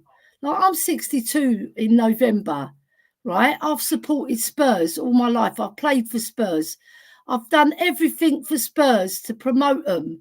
The YouTube channels I'm promoting, the countless ones I've promoted throughout my career as a YouTuber, right? And now Daniel Levy comes along and decides he's going to swipe it all away from me. So I'm going to do what Adrian does and not spend any money in the shop or any money in the food concession. I'll go chicken, give it to the Greek people that I like, and because they do brilliant food as well, and I like the Chinese place. So that's where you're going to be finding me, people. All right. DC... And I'll be swearing under my breath because I was entitled to that. And Levy's just thinking 3 million. He's already given himself 2 lots of bonuses. Greed. There's too much greed in the world. Right, and I'm being serious here. DC saying really what he's done. If Ozzy, I think he means Ozzy. If Ozzy Ardiles had a decent defence, he would have won the league because we had the best front 6 in decades. I know. It'd be fabulous. Klinsmann, Sheringham. Oh my God. Do you know Barnby, Dumitrescu? There was loads of them, weren't there? Dumitrescu. I was watching Garth Crooks when he scored the winning goal against Liverpool, right? And Mickey Hazard done a fantastic shot and Grobbler parried it, and then Garth Crooks so quick nipped in, boof, into the goal. I think that's one of the first victories we've had against Liverpool for many, many years, right? And we've got to do that. We've got to go to places like Liverpool and beat them. You beat your nearest rivals, right? But they haven't been our nearest rivals because we've dropped down, and so did Liverpool. They didn't win a league title for 30 years. That's uncool. That's worse than Spurs not winning it for whatever since 61, you know? Because Liverpool were the creme de la creme, weren't they? They were even better than Man City. Although Man City are dominating now, I'll put my hat on Liverpool to dominate over Man City in the coming years. Yeah? And hopefully we're going to be up there. But I don't think it's going to be with Levy in charge. We've got to ship him out as well with the other players that we don't want. But I don't know. I'm disillusioned with the things that he's done at our club. Yeah. So you've got this shows how far behind I am, right? I'm actually 25 minutes behind on the chat now. Because the next comment from Drew Lala was, I was wondering where you was going with that one, Auntie L. So when you were talking about 22, 23 being the best season ever. Sorry, I haven't had much sleep. You know what I mean, Drew? You know. Adrian says, Divine is young, scored against Marine in the FA Cup as a 15, 16-year-old. Yeah. Kells is saying, I'm so far behind, Kells and everyone, I'm really sorry. It says, what number 9 would be your choice to bring into the squad? You definitely need one. Now, she's asked that question, and Adrian has said, Dusan Vlahovic, and Daniel Coys has said Openda, right? And I haven't got any further down. So, what number 9 would be your choice? Because Kels has asked the question. Mine. Yeah. Dusan Vlahovic, come on. Okay, Adrian said that the other day on our channel as well. So he's not only said it in the chat, but Adrian said it on Monday as well. Strong, powerful, scores goals, diligent, fantastic at finishing. What more do you want? You know, he didn't have a particularly good season at Juventus, but that was a one-off. He's ready. He's ready to come to the Tottenham. Come on, boy. Come over to Tottenham. Come our way. We want to see you. And Carl G says, we all think our kids are going to do what Kane did for some reason. Kane was a generational talent, is what Karen is what he's saying. What a player he developed into. Flipping marvellous. Nita is saying, if we don't get a top striker, 20 goals plus, I still want goals to come from midfield too. Exactly right. Yeah. But can I just say, just going back to what Carl G has said, right? I think, Carl, the reason why people are looking at the kids is because, excuse me, for the last 2 seasons, the kids won the under-17s title last year and the under-18s title last year. And what I didn't realise is the under-20. Well, I did know the under-21s would have been relegated last year, but there was a change. They changed around the way that they did the season, the tables and stuff like that. So they got a stay of execution, and they've gone on to win the league this year. The under-21s. They won the the PL2. They won the in regular season, and they won the cup, the playoffs, right? Yeah. But a lot of them players that played for the under-17s and the under-18s, they're in the under-21s, Ellie. They're not. That's We're right. not looking. We're not looking at 20-year-olds being in the under-21s. We're looking at youngsters being in the under-21s. Yeah. So they've Mikey Moore. So they've converted, haven't they? They've converted from winning last year to now winning in the levels above, and it's a lot of Ellie, it's a lot of people, it's a lot of players that have gone from the 17s and 18s last year into the 21s this year. That's why I think, Carl, that's why there's a lot of hype and there's a lot of talk about this crop of youngsters. But we knew that Tottenham, although other teams have done this before, Carl, we knew that Tottenham were going to go down this route. Knocking. I've just got to go one second. We knew that they were going to go down this route of what Man City and what Chelsea have done in the past, where they get all the best young talent and pad out the academy with all the best young talent they can get, in the hope that some players will go on to become first team players, or in the hope that if they don't make the first team, they get successful loans and they get sold off. So it's another way of maximizing income, is the way they're looking at it. And that's the reason why people are really, really happy with our academy at the moment, because they've gone on from 1 year and they've gone on the next year and achieved even more.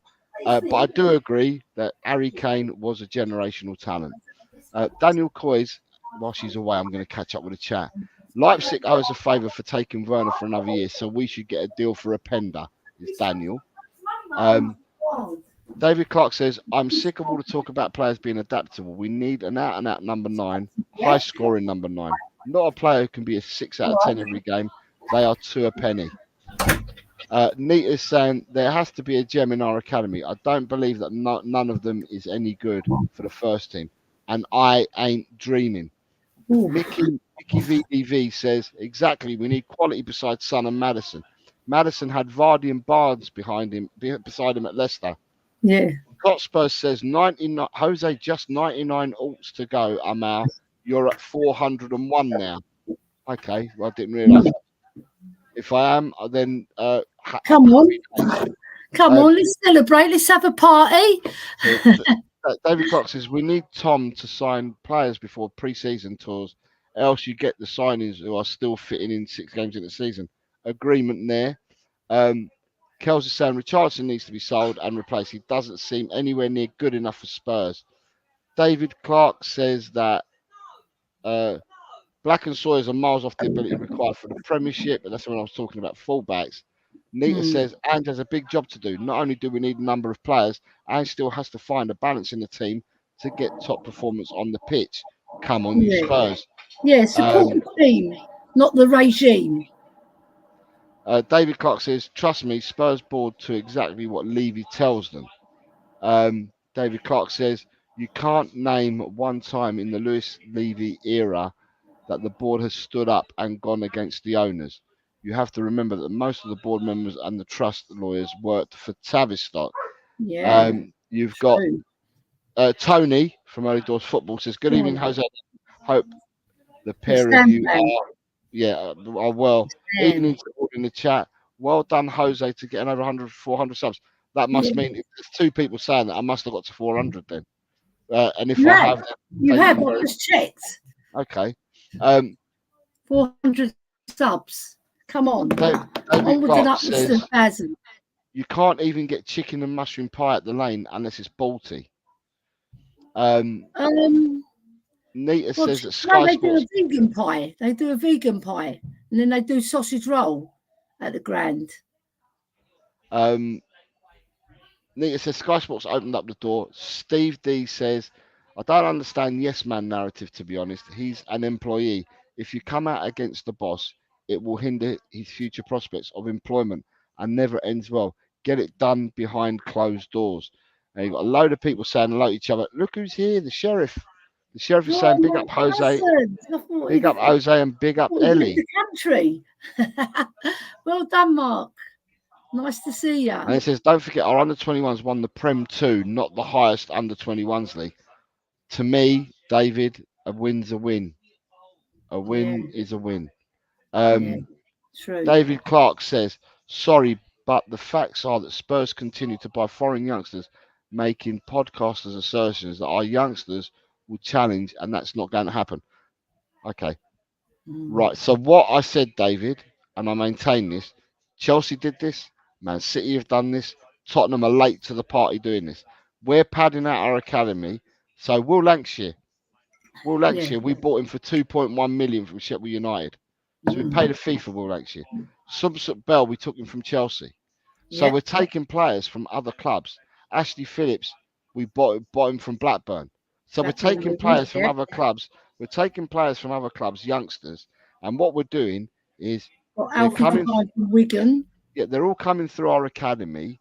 So we're trying to buy the best of the best, put them through our academy in the hope, David, and I did say in the hope that some would become first team players at your club, and the ones that don't would get successful loans and then be sold for big money elsewhere. Chelsea used to do this, Man City used to do this, but Chelsea have been doing it for over 10 years.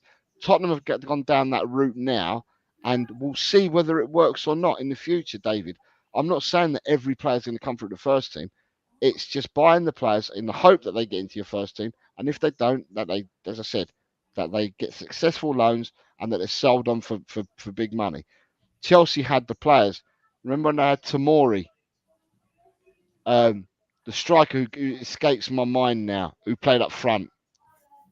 For who? Chelsea? Yeah, he used to be a Chelsea player, then went to Roma. Tall, lanky fella.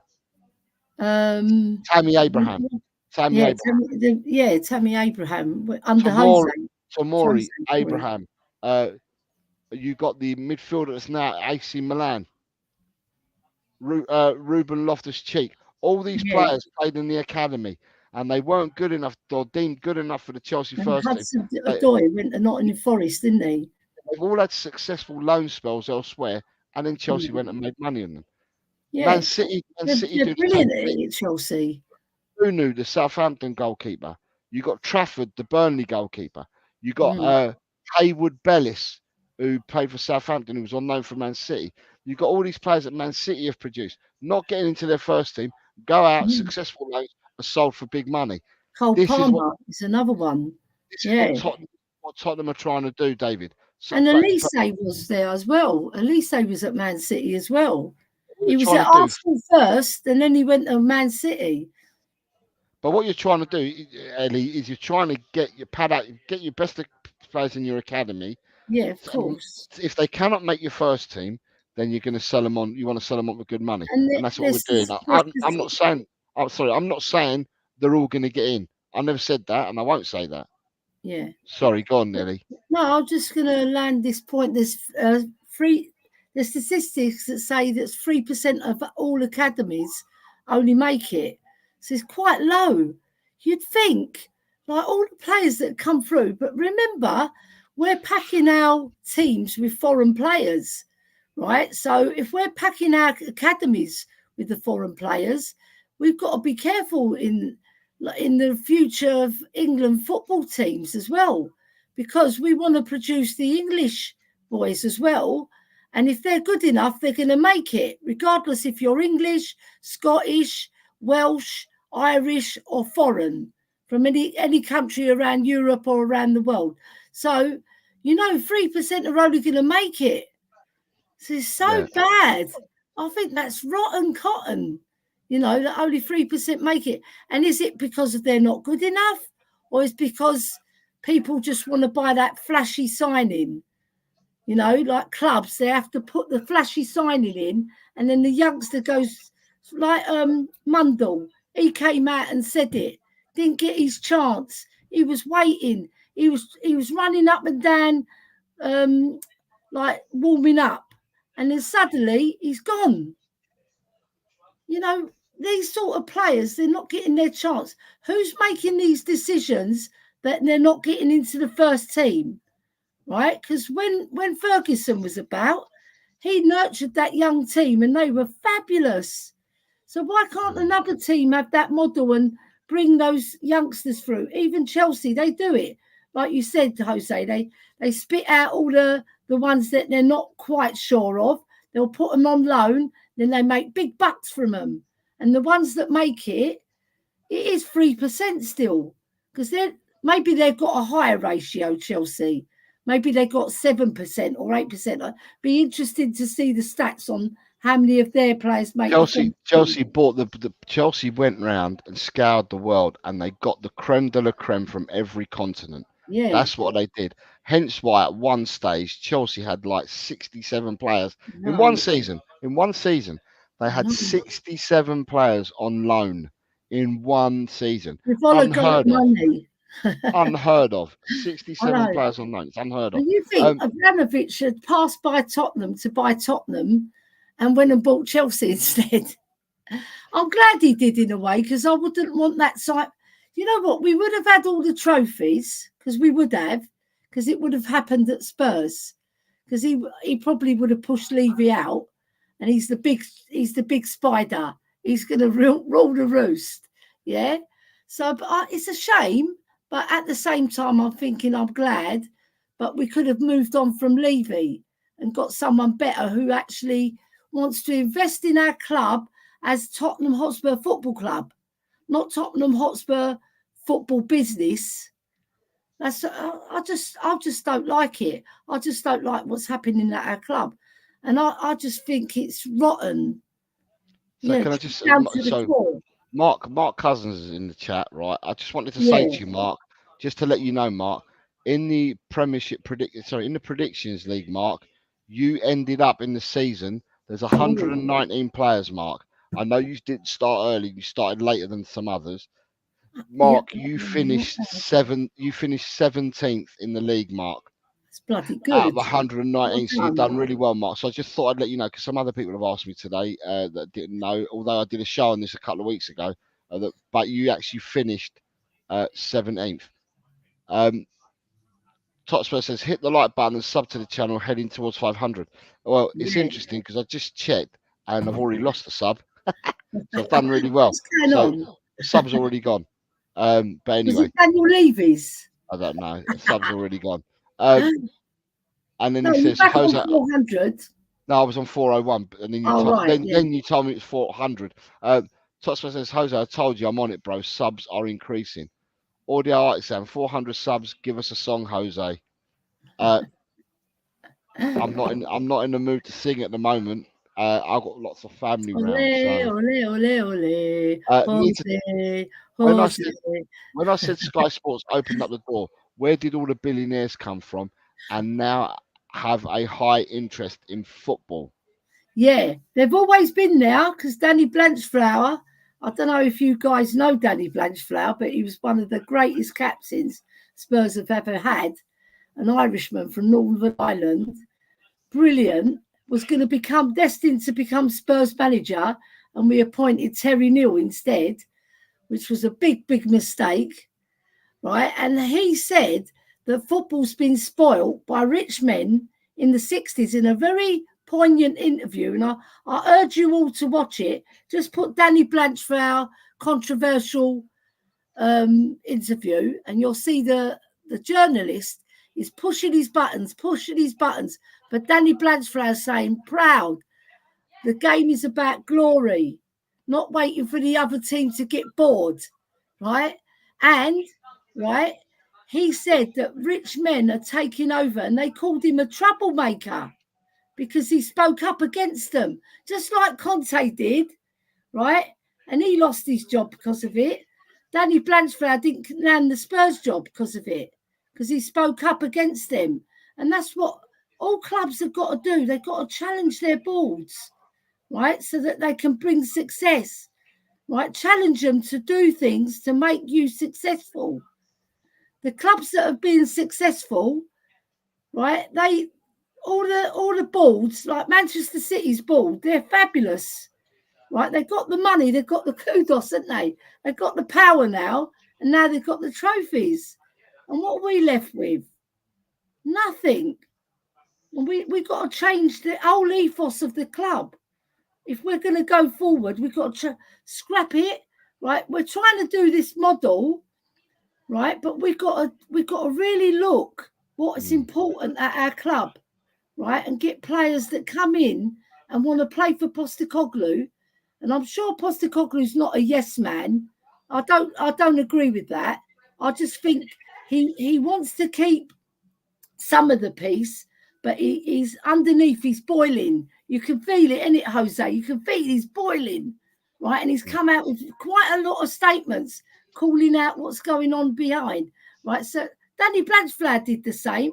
So I just hope the board don't just sack him because he's opening his mouth a bit more, right? And actually give him the kudos to go forward, because this man, he's got a very good style of play. He's just got to get more technicians in, and the board have to give him the scouts have to make sure they get in the right players, right? And Postecoglou gets the right characters in, and then we'll be cooking. Yeah. You know, it's not going to maybe next season we might win a trophy, hopefully. And then we go on from there, and we build and get stronger and stronger and stronger, and then dominate like Manchester City do. Yeah. But the board have to be there to support everything that we're doing.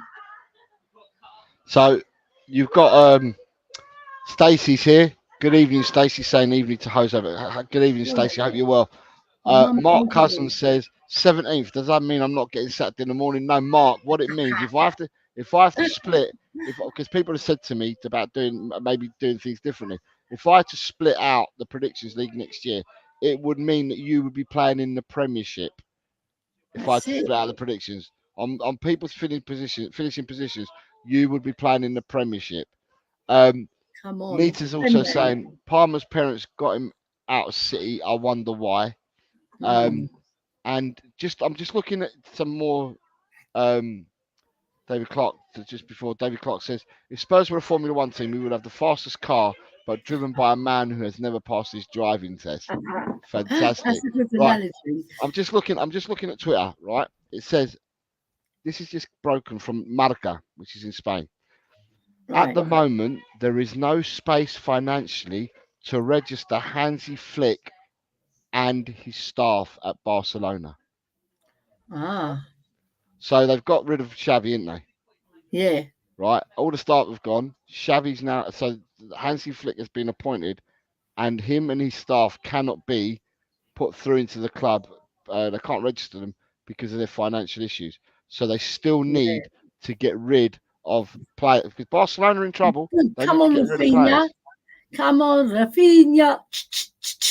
There's also that striker, the Brazilian striker, the young one, Victor Roque, that they're looking to let go as well. I've always loved Rafinha, and all the Leeds United supporters in our group chat. He scored a marvellous goal against us when we beat them 4-3, and he was their star player. And then when we played away one time, and you beat us 3-1, and Eric Dyer was absolutely dire. But Rafinha made him look like a stupid git. Really did. He made him look so stupid. But I've always liked him, right? And I like his work ethic. I like I like him as a player off the pitch when he's interviewed as well. He's got a very nice take on football, and he's a real football man. You know, he loves playing football. That's what you want at your club. You want players that love playing football. You know, they'll die for you, right? And they'll die for their teammates as well. And I think he fits that bill, because I've watched him at Barcelona, and he's been really, really good. you know, and he can even get better in the Premiership because the defenders are not as, I don't think they're as hard-nosed as the Spanish players, you know. So going on, looking at some more news, Els, I'm just reading the news as we're going along. Come on. You've got Dan Kilpatrick has reported that Postecoglou wants to keep Bissouma and Bentancur, and it would likely take a massive offer to tempt Spurs to sell either of the midfield pair. And that's come from Dan Kilpatrick. I reckon that Bissouma's going to be the one. I think he's going to be earmarked. But they're saying it has to be a big offer. Yeah, well, we only got him for 25 mil, didn't we? So what we're going to get for him? Double?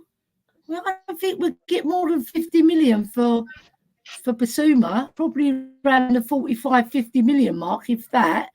I can't see another club playing more than that. I just can't see it because he didn't have a fantastic season, did he? He dropped off quite significantly in terms of his desire and his discipline. I was very disappointed in Bissouma because I was expecting a lot after that first 10 games. I'd say 7 of those games he played really well. And then he did that silly thing at Luton, feigned a dive, and then everything went pear-shaped from there.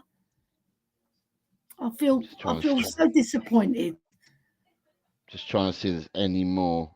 I really liked him as a player as well, you know. Last word on Spurs 3 hours ago, and this has come from Sports PTO, whoever that is. It says Tottenham Hotspur are chasing Birmingham City attacking midfielder Menzi Mazwi. The 18-year-old attacking midfielder is out of contract this summer, and despite being yet to feature for the first team, is highly rated both within the club and externally. So this is another one that they're probably looking at to pad out the academy. Menzi Madway, he looks like a little child. He looks like a baby. Yeah, Menzi Madway, that's him, yeah. You see him? Yeah. Nizar Kinsella says Genoa want to sign Jed Spence on a permanent basis from Tottenham, but don't want to pay the full 8.5 million option to buy that was included in his initial loan.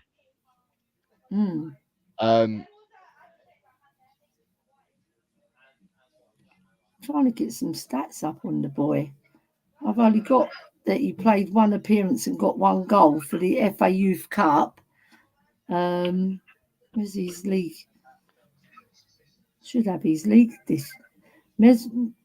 I've never heard of him, to tell you the truth. But that doesn't mean he's not a good. Like I said earlier, Spurs are looking to pad out their academy, aren't they, as well? Yeah, they are. So he's going to be an academy player. Alistair Gold has said that Murillo of Nottingham Forest is one that Tottenham have been keeping an eye on for centre-back position. Yeah. So the Brazilian player, Murillo. He's a tough bird, he is. Bloody hell. I was watching him and I thought, whoa, he's a pretty decent defender. He's tough and built and he's tenacious as well. Like he wants to win the ball all the time. He was very good for Nottingham Forest. You know. So Dan Kilpatrick has said that Emerson Royale's agent met Milan officials this week, although the defender was not the only player discussed. So I don't know who else he represents. Okay. So he's got another player that he might ship out.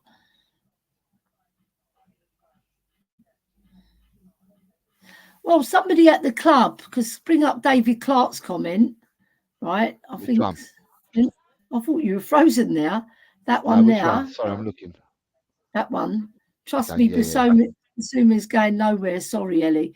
Well, somebody at the club on the tour said Bissouma's earmarked to leave. That's what he told me. I'm not going to say who said it. I'm not going to dob him in, but yeah, he said it. He said he's somebody at the club on the tour, right? He said, I was talking to him and he said Bissouma's one of the ones earmarked to leave. So I'm only going on what he said. I'm not saying it myself, but if I had a choice between Bentancur and Bissouma, who I'm letting go, 100% Basuma. Thing is, though, Ellie, that if you're going to get rid of Basuma, Højbjerg, Skip, all three of them, you're going to have to bring in 3 more. Oh, no, sorry, at least 2 more, because you've got Bergvall coming. You're going to have to bring in at least 2 more. Then that makes the numbers.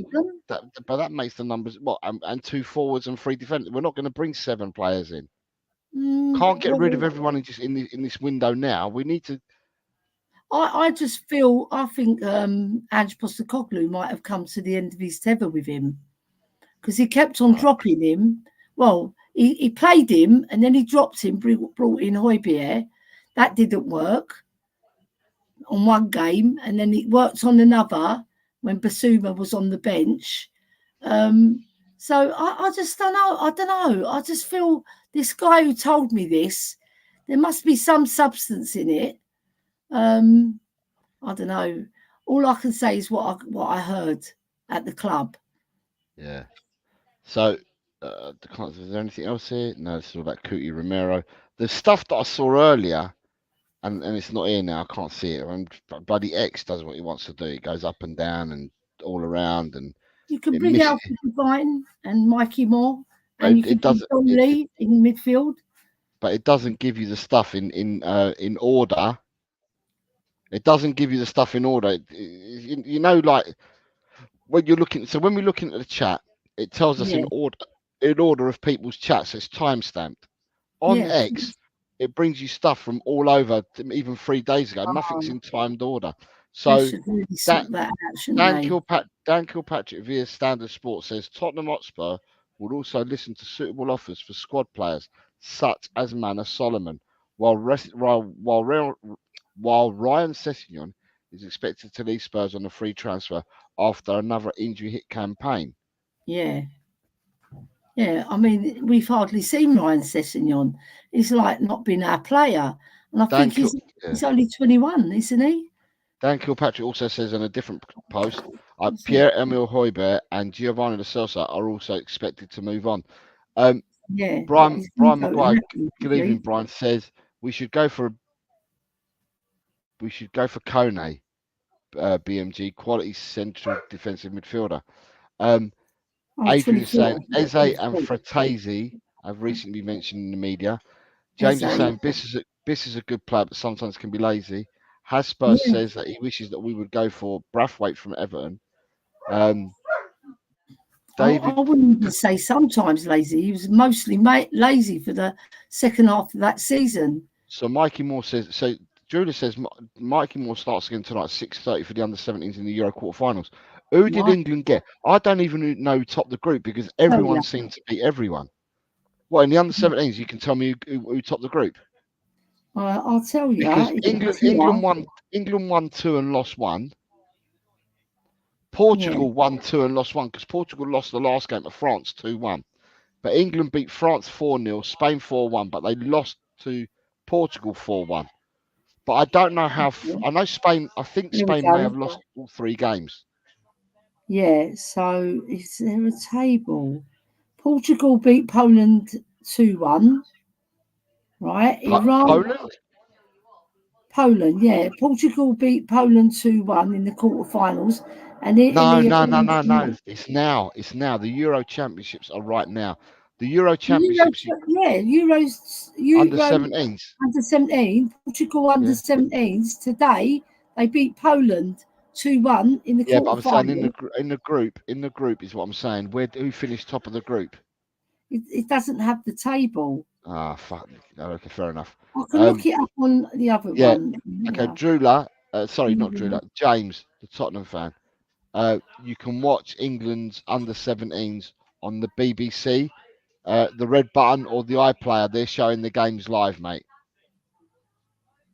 Adrian's saying that he thinks England have got Italy. Yeah, but Adrian, I think that all 3 teams, Portugal, I might be wrong. Portugal. Right, I've got the tables, right? Czech Republic on top on Group A, Serbia second, Ukraine third, and Cyprus fourth. Right, Group B, Austria top it, Denmark second, Croatia third, Wales fourth. Yeah. Group C, Italy top, Poland second, Sweden third, Slovakia fourth. So And England the will Group finish D, second. No, they will finish. I'll tell you what, they'll finish first if they draw today. They just need a draw because they've got six. This is the end. The group games are finished, Els. They're second, didn't they? Portugal topped it. Yeah, but England are playing. Even the quarterfinals. This is the groups. England have got England have got Italy. So England have got it on goal difference. Yeah. Okay. So England have got Italy. So Italy must have won their group, and England have finished second. So it's Italy versus England tonight in 20. That kicks off in 18 minutes for people that want to watch it, and it's on BBC Red or the iPlayer live tonight. So England finished second because they got goals for 8, goals against 5, right? Goal difference 3. But Portugal, because they scored 7 and let in one less 4, they were deemed to win it because they let in less goals. Who finished third? Was it third? France finished with 6 points. Yes, Spain was 0 points. Yeah, that's right. What happened there? What happened there, Jose? They didn't get. What's happening? Why Spain is? Oh, that's. England. Spain are normally good in the unders, but I watched them play against England. I didn't watch the other 2 games. I watched the England game against them, and I'll tell you what, watching England under 17s is like watching basketball. They attack, defend, and it's who can put the ball in the back of the net at the time. Yeah. When England beat France either 4-0 or 4-1, and as soon as England had gone 4-0 up, it was all France. France missed. France could have scored 10. So it's been absolutely mental. So I'm for one, I'm gonna go and watch the England versus Italy game.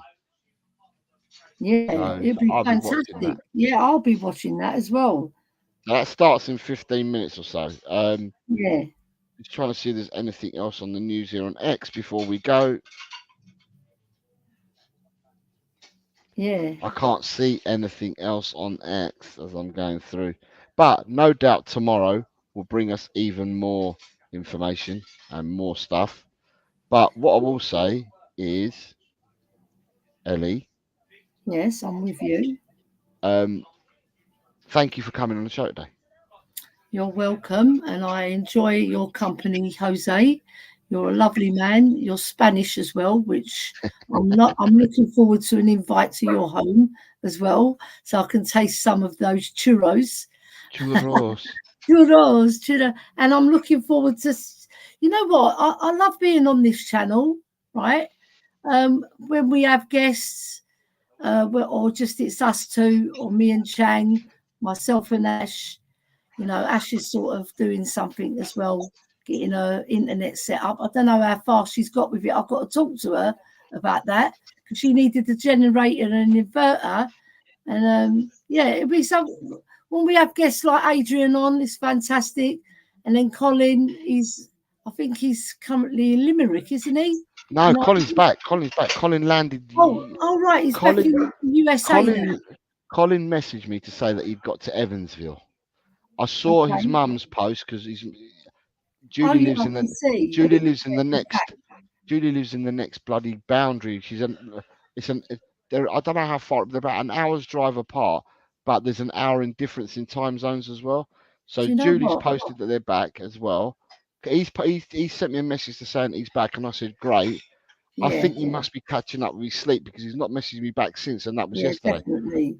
I was half thinking that today I'm doing a show and that he might have just jumped on as well, because he can access it because this is all StreamYard and that, but he hasn't. So he must be sleeping. He messaged me. He said, "Hey Ellie, please message me when you can." So what? Yeah. So I'm going to message him. I've just seen it just now because obviously I've been on here. Okay. So he's back. He's back anyway. His wife. But what I will say is thank you very much for coming on today. You're welcome. And for sharing the time with me. You can try True Love on, hopefully. Yeah, that'd be good. That'd be good. Yeah, that'd be very good. If she wants to come on, she's more than welcome. What I will say is the final message. There's not that many people watching now, but the final message that I will tell people is, it doesn't matter who you support. I don't care what team you support, but support your team for your own reasons. and don't let anyone make you feel any different about how you support your team. Yeah, and that goes both ways as well. Because if somebody says to somebody that they should support their club that way, and then the other person counteracts and said, no, you should support the club this way, who's right? There's no right or wrong, is there, Jose? Yeah. No. But to make somebody feel like their opinion is lesser than the other person's, and then you attack a person personally, that's not on. No. I Just just keep think it to football. Keep it to the football, boys and girls. Yeah. So support your teams, whoever you may Yeah, support, because we've got a number of people here that support other teams apart from Tottenham. And this goes out to everybody. Support the teams the way that you want to support them, and for yeah, your reasons that why you support them teams. And don't let anybody tell you that you're not real fans or anything like that. yeah. Yeah. If So you want success for the club as well, right? And you feel that the club are not doing enough, you've got a voice. But if you feel the club are doing enough, then that's your voice. Yeah, that's your opinion that the club are doing enough to move forward. yeah. So have you got any final words before we shoot? Yeah, I'm going to say, Hoi Pierre, go to Napoli and win the league with Conte. That's my Guys, final word, guys. thank you very much for watching today and for tuning into our stream. Hopefully, we shall see you tomorrow. I'll probably do another stream tomorrow. Just got to think of the name of the show. It'll be This another is for film. Colin. There you go. Yeah. The American flag. Come on. It will be named after another film like the rest of this week has. But like always, it's come on you Spurs, and in Ange